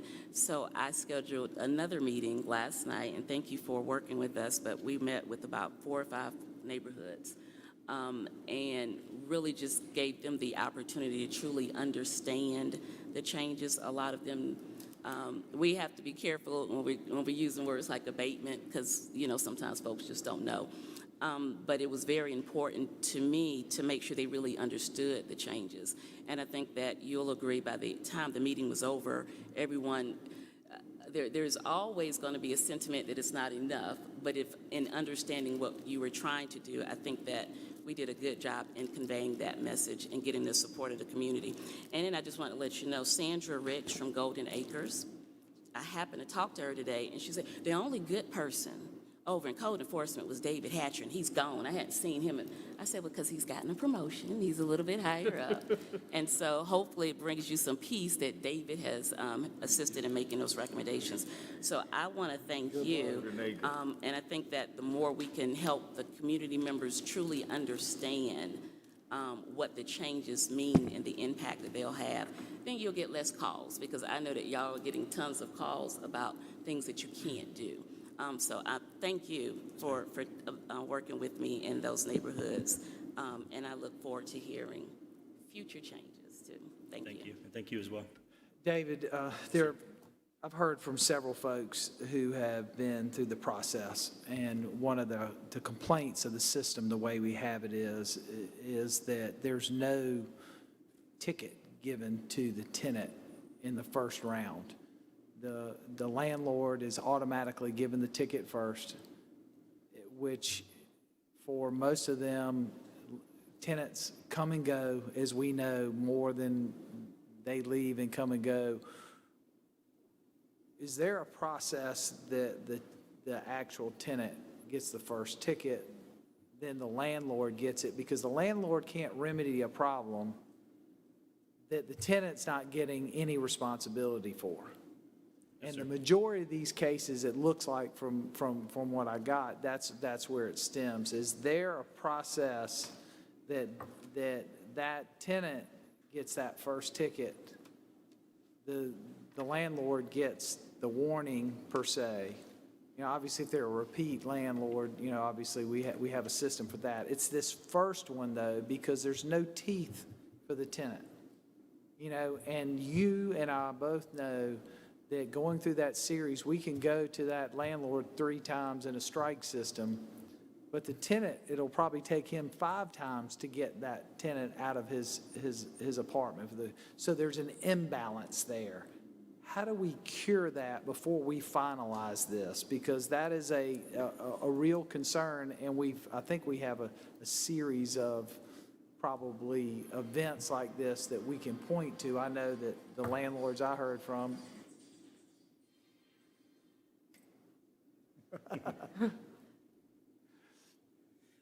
Yes, sir. We actually do, when we start a case on a property, if it's a rental, especially if we know it's a rental, we send the notice. If it's something that's within the realm of what the tenant would be responsible for, we actually send the notice to the tenant and to the landlord. Like for overgrown grass and if there's junk and debris in the yard, that kind of stuff, we actually do rely on the tenant to abate those issues.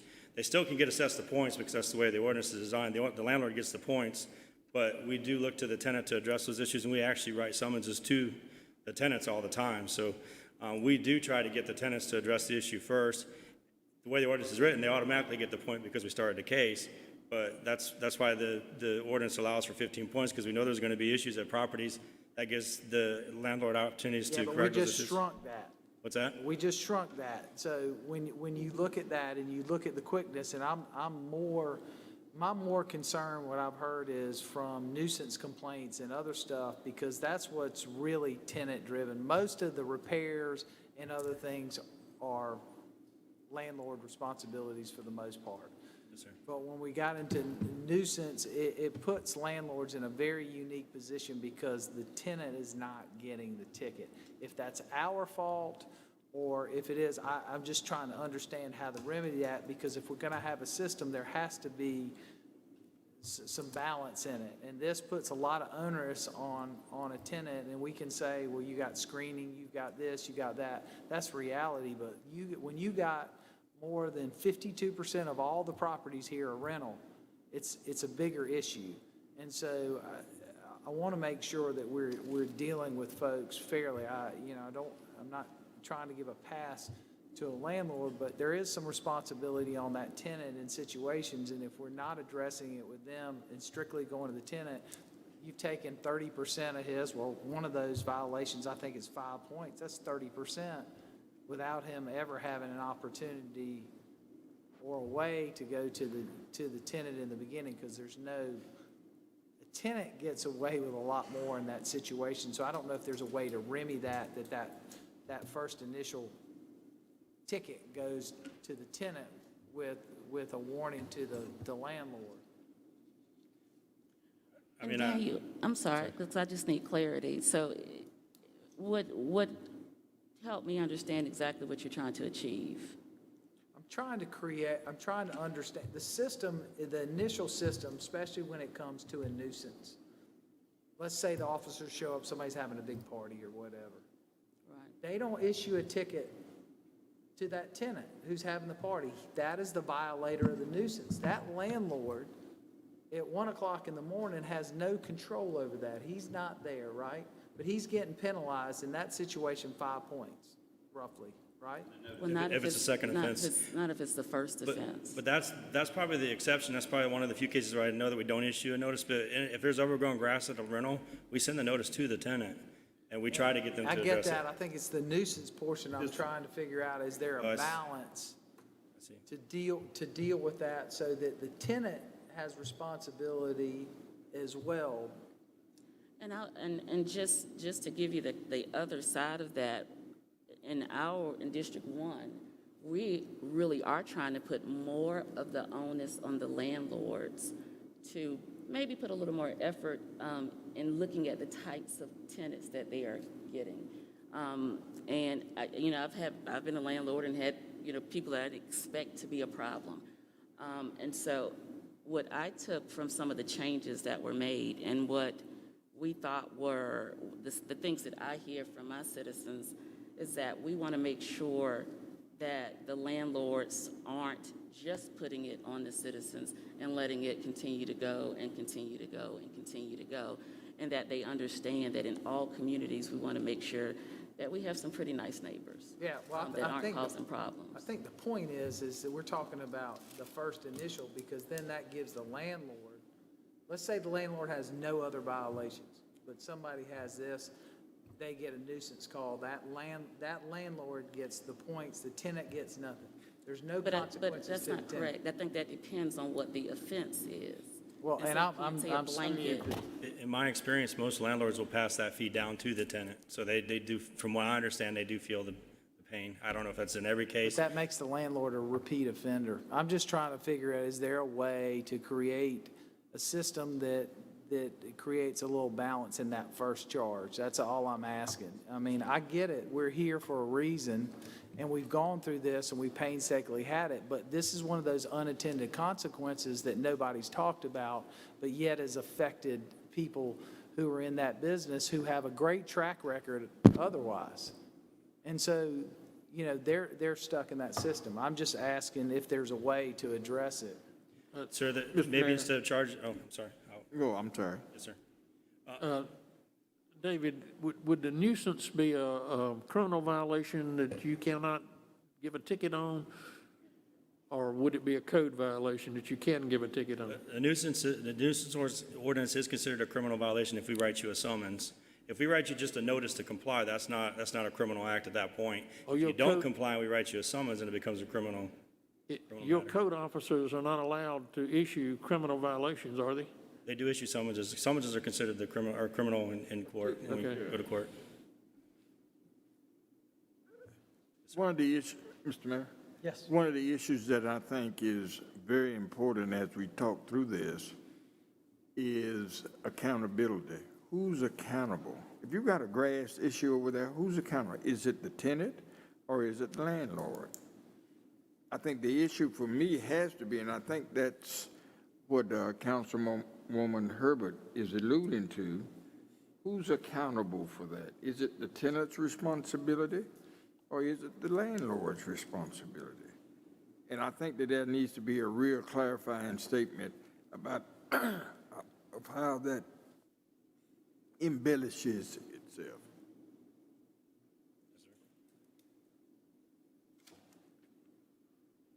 Thank you. If I have any more comment, look, I'm supportive of the ordinance for the most part, but this part I just think has unintended consequences and we haven't addressed it.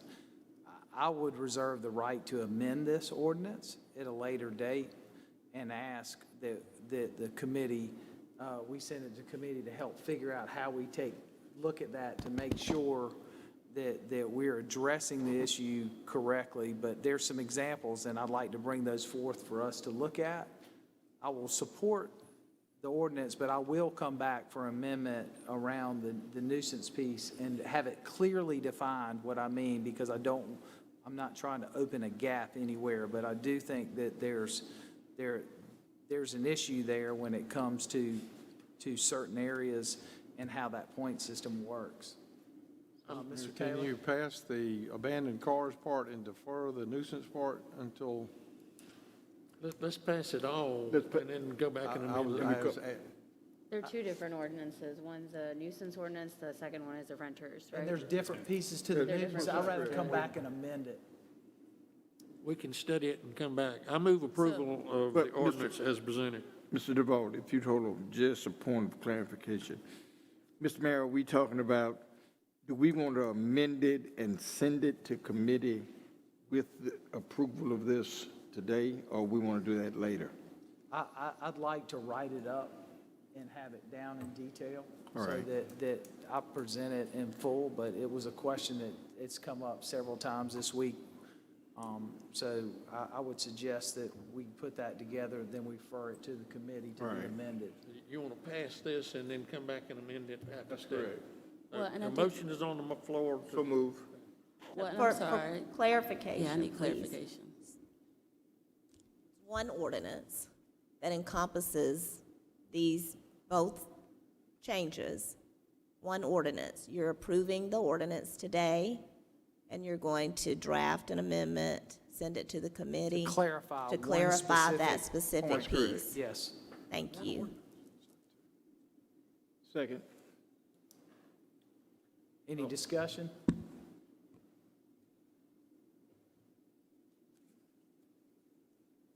Without hearing any. Well, no, I do have a question. So if there are changes, then we have to come back for the clarification or whatever changes you're going to make? The amendment. We would just amend Amend that, that okay. one piece Okay. so that we can move forward with the others, which are critical items. Okay, I got you. Call for the question. Clarification, part of the motion now is to refer this to the committee, and if so, which committee? No, we'll make a motion to go to the committee separately. Yes, Thank you. ma'am, at the appropriate time. Thank you. All right. All right. Mr. Taylor? Aye. Ms. Herbert? Approved. Dr. Bustles? Aye. Mr. Brennan? Yes. Mr. McDowell? Yes. Mr. Duval? Aye. Mayor Rickaman? Aye. Thank you. Thank you. Thanks, David. I want to say thank you to David and the legal team and all of CPD for working on this. I am very glad you did approve the ordinance in its totality today. Just a little report out for you. I spent my morning really deliberating over an issue out in Golden Acres, Reverend McDowell, that you may have seen a news report on last night.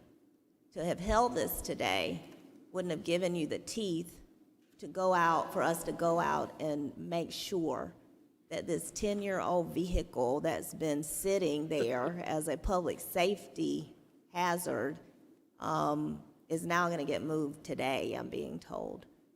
So I think what you're doing is very critical, and we appreciate y'all's help with that. Thanks.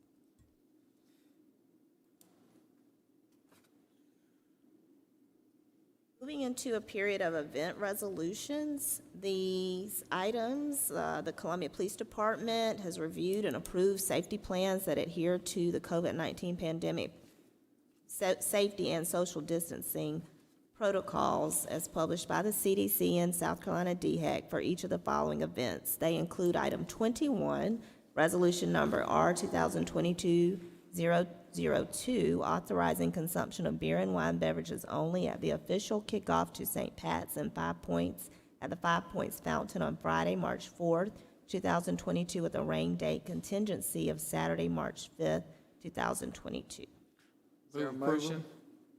Is there a second? Any discussion? Not seeing or hearing none. Madam Clerk? Mr. Taylor? Aye. Ms. Herbert? Aye. Dr. Bustles? Aye. Mr. Brennan? Yes. Mr. McDowell? Yes. Mr. Duval? Aye. Mayor Rickaman? Aye. Item 22, resolution number R 2022-003, authorizing consumption of beer and wine beverages only at the St. Pat's and 5 Points Festival, and authorizing, So move. Second. Any discussion? Madam Clerk, will you please read the roll? Mr. Taylor? Aye. Ms. Herbert? Aye. Dr. Bustles? Mr. Brennan? Yes. Mr. McDowell? Yes. Mr. Duval? Aye. Mayor Rickaman? Aye. item 23, resolution number R 2022-007, authorizing consumption of beer and wine beverages only at the Columbia Mardi Gras Festival at City Roots Urban Farm in the 1000 block Move of for Airport. approval. Any discussion? Not seeing or hearing none. Madam Clerk, will you please read the roll? Mr. Taylor? Aye. Ms. Herbert? Aye. Dr. Bustles? Aye. Mr. Brennan? Yes. Mr. McDowell? Yes. Mr. Duval? Aye. Mayor Rickaman? Thank you. Appointments, and we are adding, I think, 24A, which is the short-term rental ad hoc committee appointment. But we will start, Mayor Rickaman, with Mayor Pro Tem for 2022. Yes, I'd like to nominate Reverend Ed McDowell to serve one more year as Mayor Pro Tem, ending December 31st of 2022, and then we will rotate on a yearly basis as we have done in the past. Second. Any discussion? Not hearing none. Madam Clerk, will you read the roll? Mr. Taylor? Absolutely. Ms. Herbert? Thank you, sir. Dr. Bustles? Approve. Mr. Brennan? Yes. Mr. McDowell? Yes. Mr. Duval? Aye. Mayor Rickaman? Aye. Item 24A, the short-term rental ad hoc committee.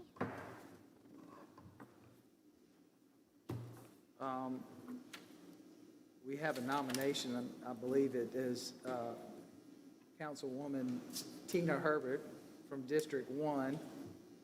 Is there a second for that nomination? Second. Second.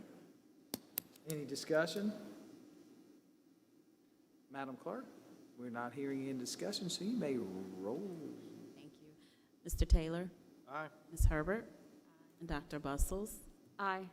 Mr. Brennan? Yes. Mr. McDowell? Yes. Mr. Duval? Aye. Mayor Rickaman? Aye. And Ms. Jenkins, Ms. Wood is present to help you all with the final three, which include the Central Midlands Council of Governments, the Central Midlands Regional Transit Authority, or the COMET, and the City Center Partnership.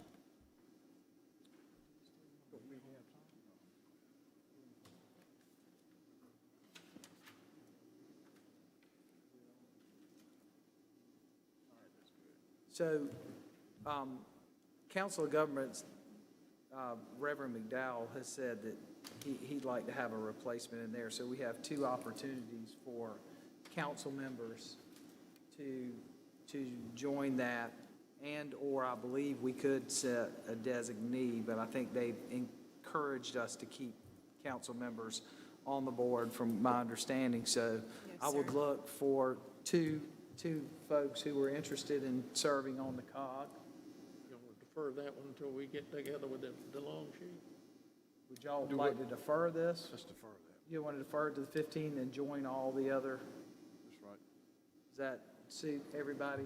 Do it on the long run. Next one, we have a lot of standing committees and short-term committees to go through. As long as Councilman McDowell attends until he's replaced, that That's would what be very much appreciated. I'd like to see you there. Thank you very much. Thank you. So moved to defer. So with that, do y'all want to defer all three and do it all at one time? So move. Does that satisfy everybody? You don't need a motion. I'm sorry? You don't need a motion for that, do you? No, we don't need a motion for it. And I think the City Center Partnership is more of a formality. That's really just you, Mayor, from my. Okay, I mean, we can knock that out. That's fine with me. Can we knock Comet out too? Wait a minute.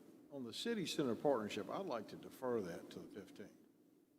I mean, I haven't seen any candidates. That's me. I'm the It's only him.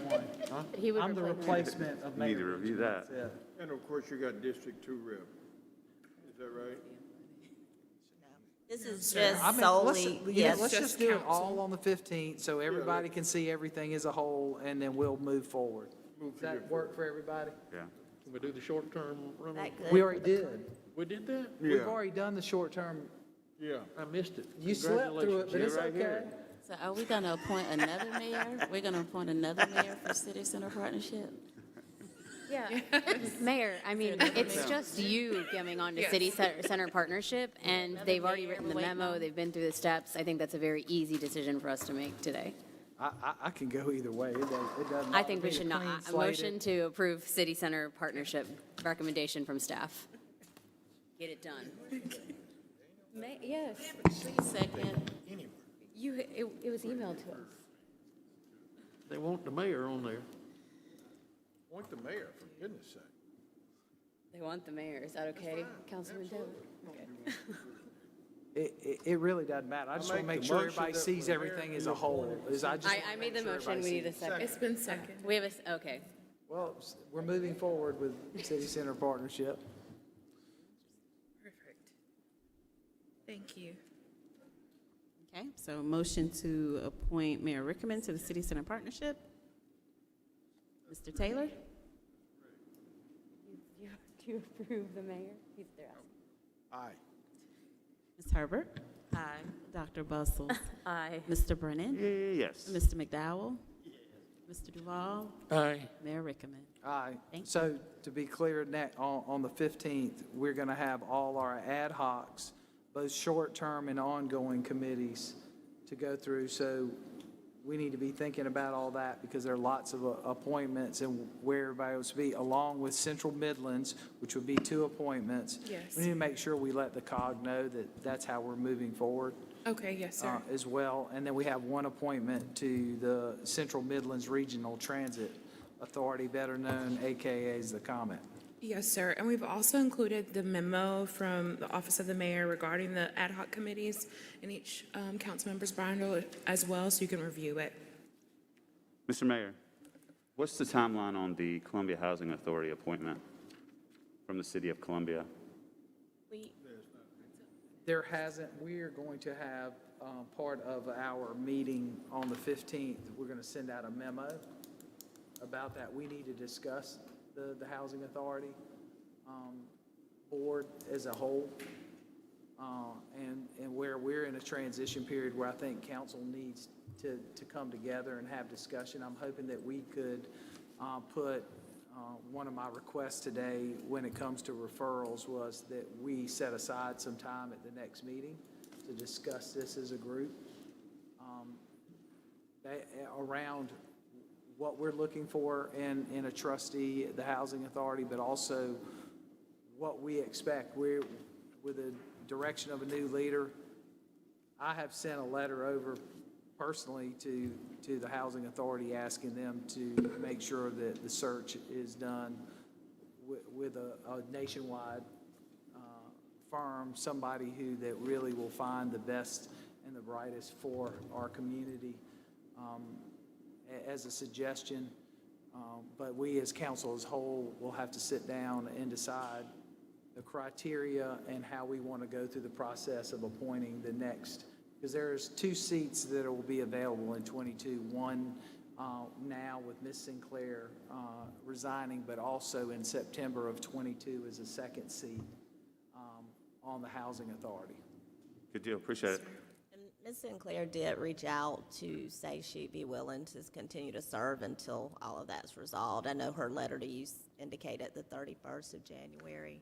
But she did reach out and say she would continue until you all. Because I don't believe that we've even begun advertising.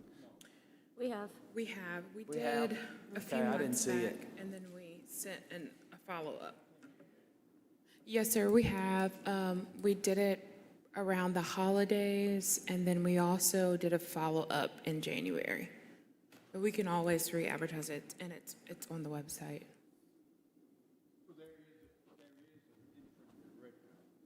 Sir? Yes, we just received an email today Yeah. to all city council that Yeah, I got Ms. that. Bean has become the interim director. Yeah, I got it. Yes, sir. We're also discussing the 2 positions that are open due to Ann Sinclair resigning and another one that's coming up in September. The board seats. The board seats, yes, sir. Thank you, Ann. Thank you.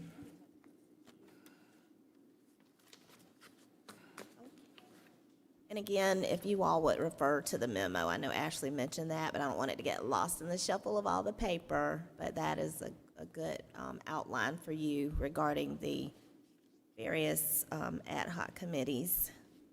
It should be in the front of your board and commission binder, the black binder. If you don't have it, we'll get it for you. Thank you.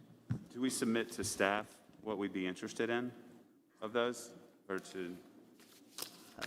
No, sir, I'd rather you actually not. I think that each one, Mayor Rickaman gave some direction on each one. When you have time to read it, it'll probably make more sense to you, because a lot of them are, it's you all serving on some of those too. So Where do we get that list?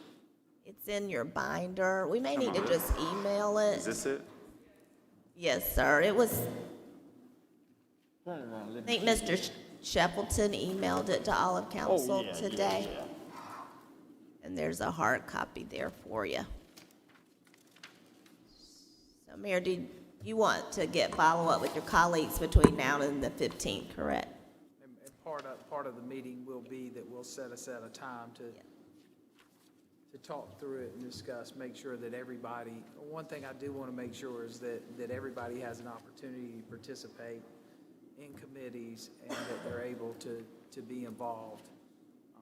And we're in the process of also finding out what committees are out there that none of us ever known that have been going on forever, and are they still viable for us to be involved in or not, so that we can kind of have a clean slate and everybody knows exactly who's on what committee and what that role is that they're representing the city. And I think to Mayor Rickaman's point, and again, after you have time to read through all of it, majority of them also have a sunset date.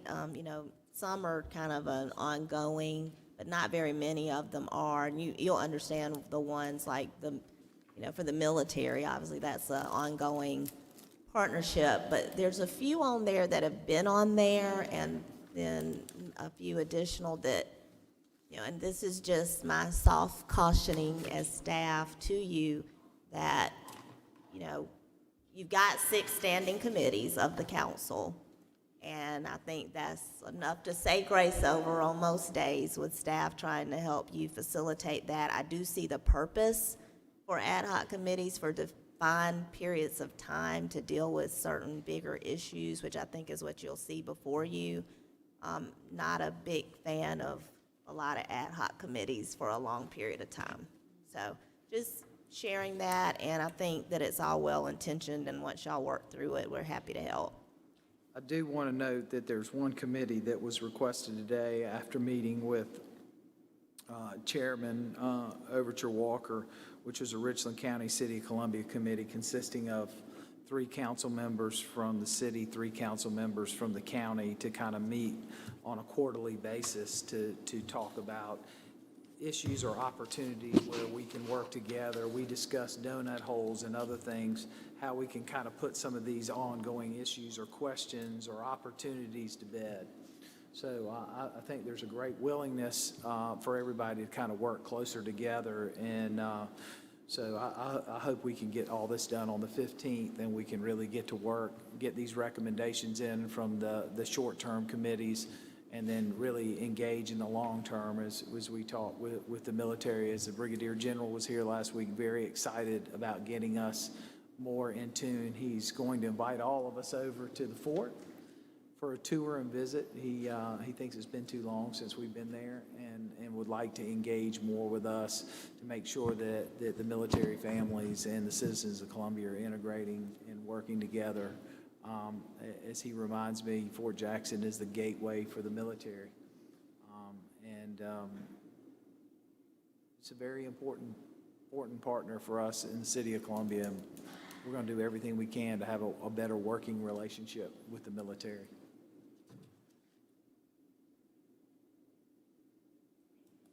Thank you, sir.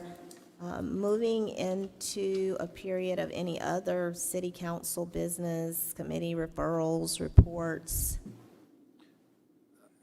Yeah, I would like to refer to the technology committee to begin a process of discussing what our potential IT needs could be, and could we look at a review of all of our IT and where we are, and are we using the best and the latest equipment to provide the best service for our community. That would be one of my requests.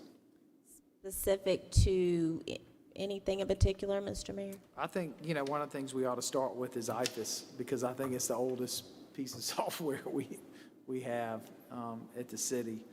But I do think understanding an overall plan for our technology and where we're going and how we're taking advantage of the latest and greatest that's out there that really provides service, but also protects the system. How well are we protected? As we've dealt with the payroll situation and other things, I think it's time to establish some protocols and looking at and really seeing how we operate. Okay.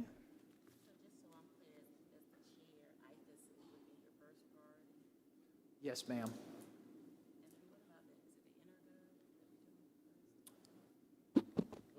I can't do. Okay. We can talk about Intergov. The payroll system issue is Kronos, which is an outside, that was not a city issue. It's an issue all over the country with that outside vendor that was hacked. So now we're doing paper timesheets until they are back online, and we've been doing that for 6 weeks.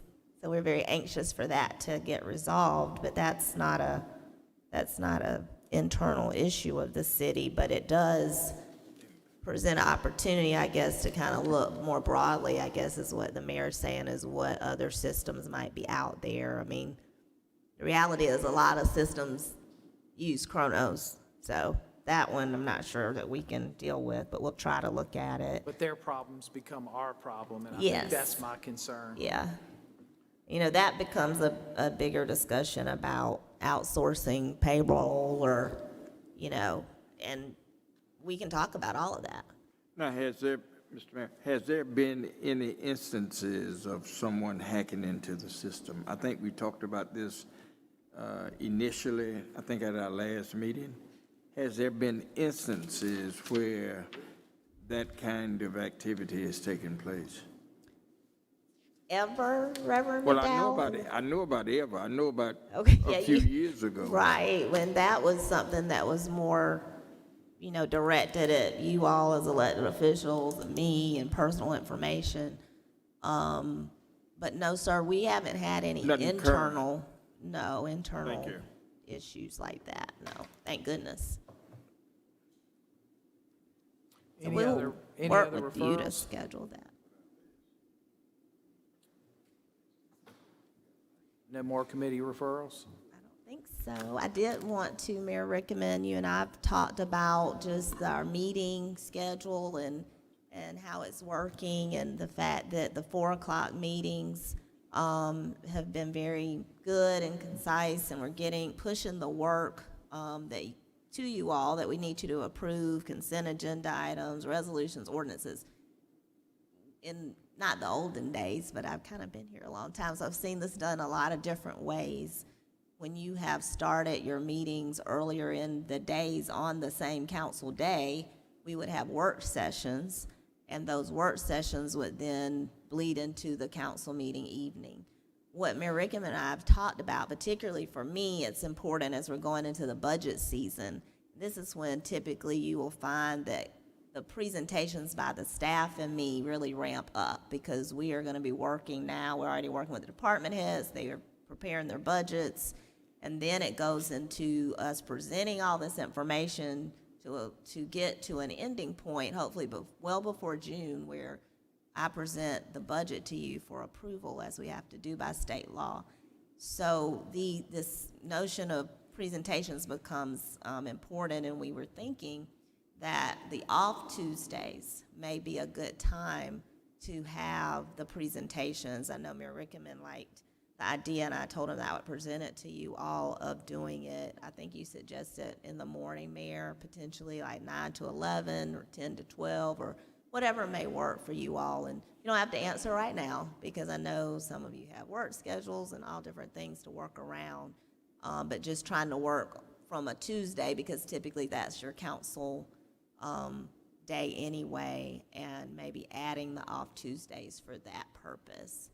So you all can think about that and let Mayor Rickham know your preference, or me, and we can get started on those. Today would have been a good example for you of Sandra and Shannon's presentation, those kind of presentations. That we're gonna get a little deeper dives into things. Mr. Mayor and Ms. Wilson, would y'all go ahead and do that? I mean, the problem is if you're going to start it, you know, I'd like to get schedules and stuff, meaning my schedules and everything, you know, I think it's a great idea. I'd like for you to go ahead and see when you might begin that so I can clear those times out on my calendar ahead of time, if you would. But I think that's, and you would do the same type thing that like the program on procurement today. I think that's a wonderful idea. Yes, sir. I would suggest that we start our meetings at 2 o'clock on council days and have a briefing session from 2 to 4, and then start the council at 4 to 6 like we did today. And not, if you have a 4 o'clock meeting, you've already messed up the afternoon anyhow. So coming in at 2 would give us 4 hours a month if we take the 2 meetings that we have. Start the meetings at 2 for briefings, budget briefings or whatever else. And then at 4 o'clock, start the council meeting and go till 6 or whatever. That way you don't mess up. And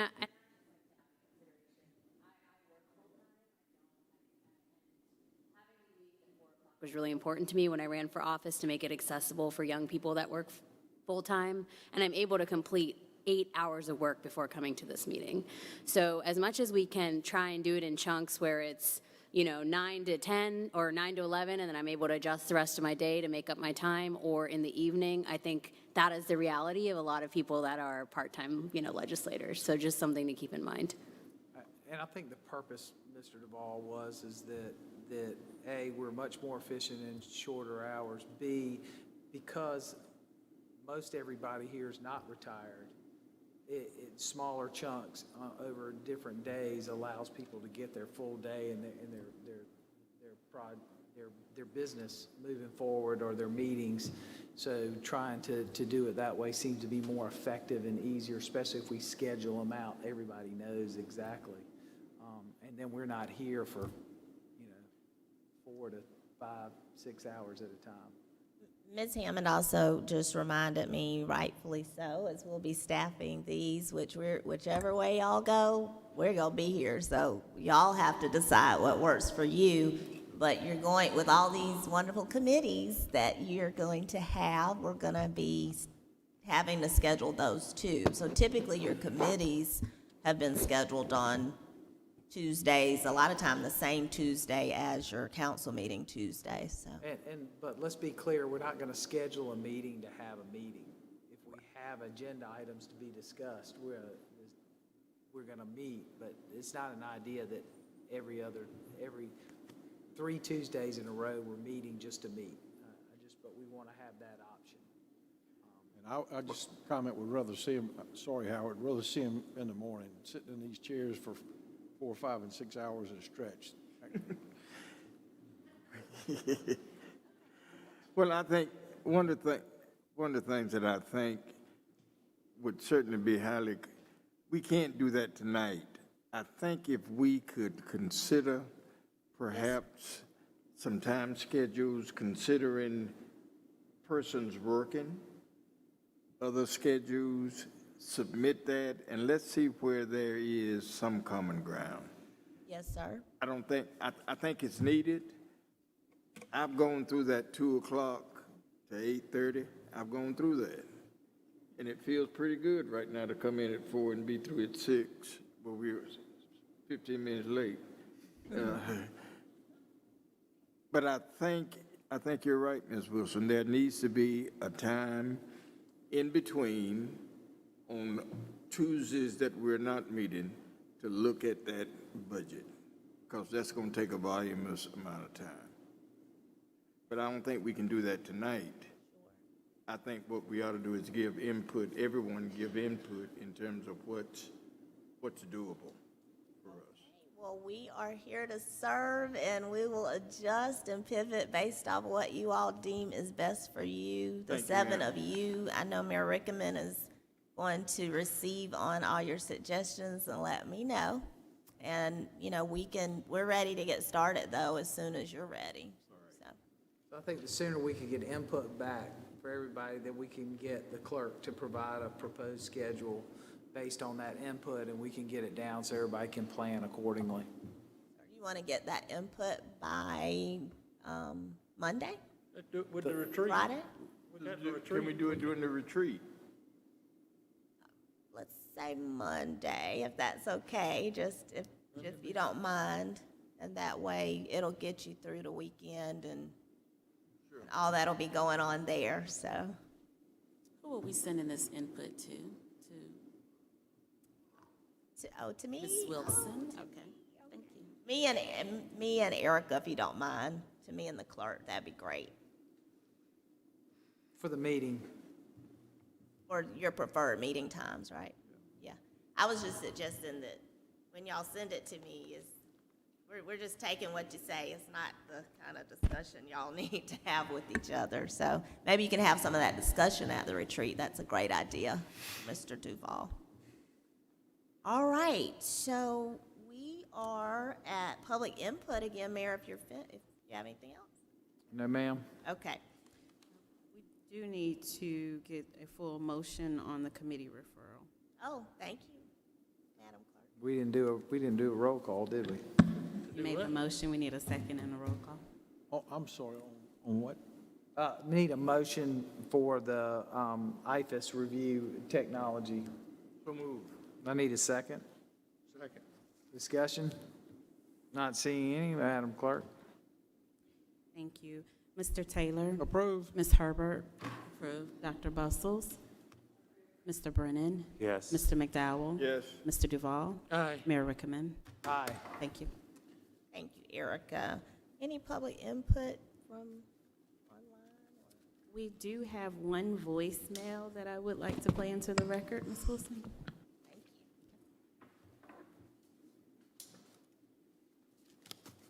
Hello, my name is Marilyn Coward. I was chosen as a juror for the municipal court for the city of Columbia the week of January 10th through 14th of this year. And on the instructions for the first day, it was to be there to report no later than 8:00 a.m. The first day it said report no later than 8:00 a.m. I arrived at 7:35 to make sure I was there on time. I had to wait outside with a lot of other people for 25 minutes or more in the bitter cold, while the officers inside were just standing around not doing anything, just waiting for 8:00. And it was very cold out there. And I know that it's our duty as an American citizen to participate in the jury system, but the jury should be treated as if our service is of honor and a duty to our judicial process. Now, if the doors can't be open until 8 a.m., I understand that. But when it's bitter cold out there or inclement weather, and the instructions are telling us you gotta be there no later than 8:00, people are gonna get there early trying to do the right thing. So I'm requesting that in the instructions, can the wording be changed to arrive at 8 a.m. and just leave out the no later than 8:00 a.m.? Because if people trying to do the right thing and be there by 8 a.m., but you gotta wait out in the cold or the heat or whatever, that's not a good look. And, you know, That's it. That's the only voicemail that I received. That was the voicemail that she received. Well, obviously, for the record, we need to remedy that. No reason for people to be standing outside waiting to get in. There's plenty of space there in the lobby to wait, so hopefully we can resolve that sooner. I did, before we adjourn, wanted to make sure and acknowledge that February is Black History Month and also Heart Health Awareness Month in the city of Columbia, and we'll be throughout the month recognizing accomplishments of noted African Americans in our community during this month, as well as sharing information on our website, so please go there and look. But also encourage people to take the walking tour of Columbia 63, look at the murals that we have spread throughout our city, through all 4 districts, but also take the time to go get your heart checked, folks. Take the time to be healthy. If you haven't been vaccinated and boosted, I'm going to encourage you to do that too. But do take the opportunity. We want to be a heart-healthy city. We want to have a good, healthy community, so let's do what we can to help those get to the doctor, make sure you're checking, and take advantage of all the events that will be going on here throughout the city over the next month of February.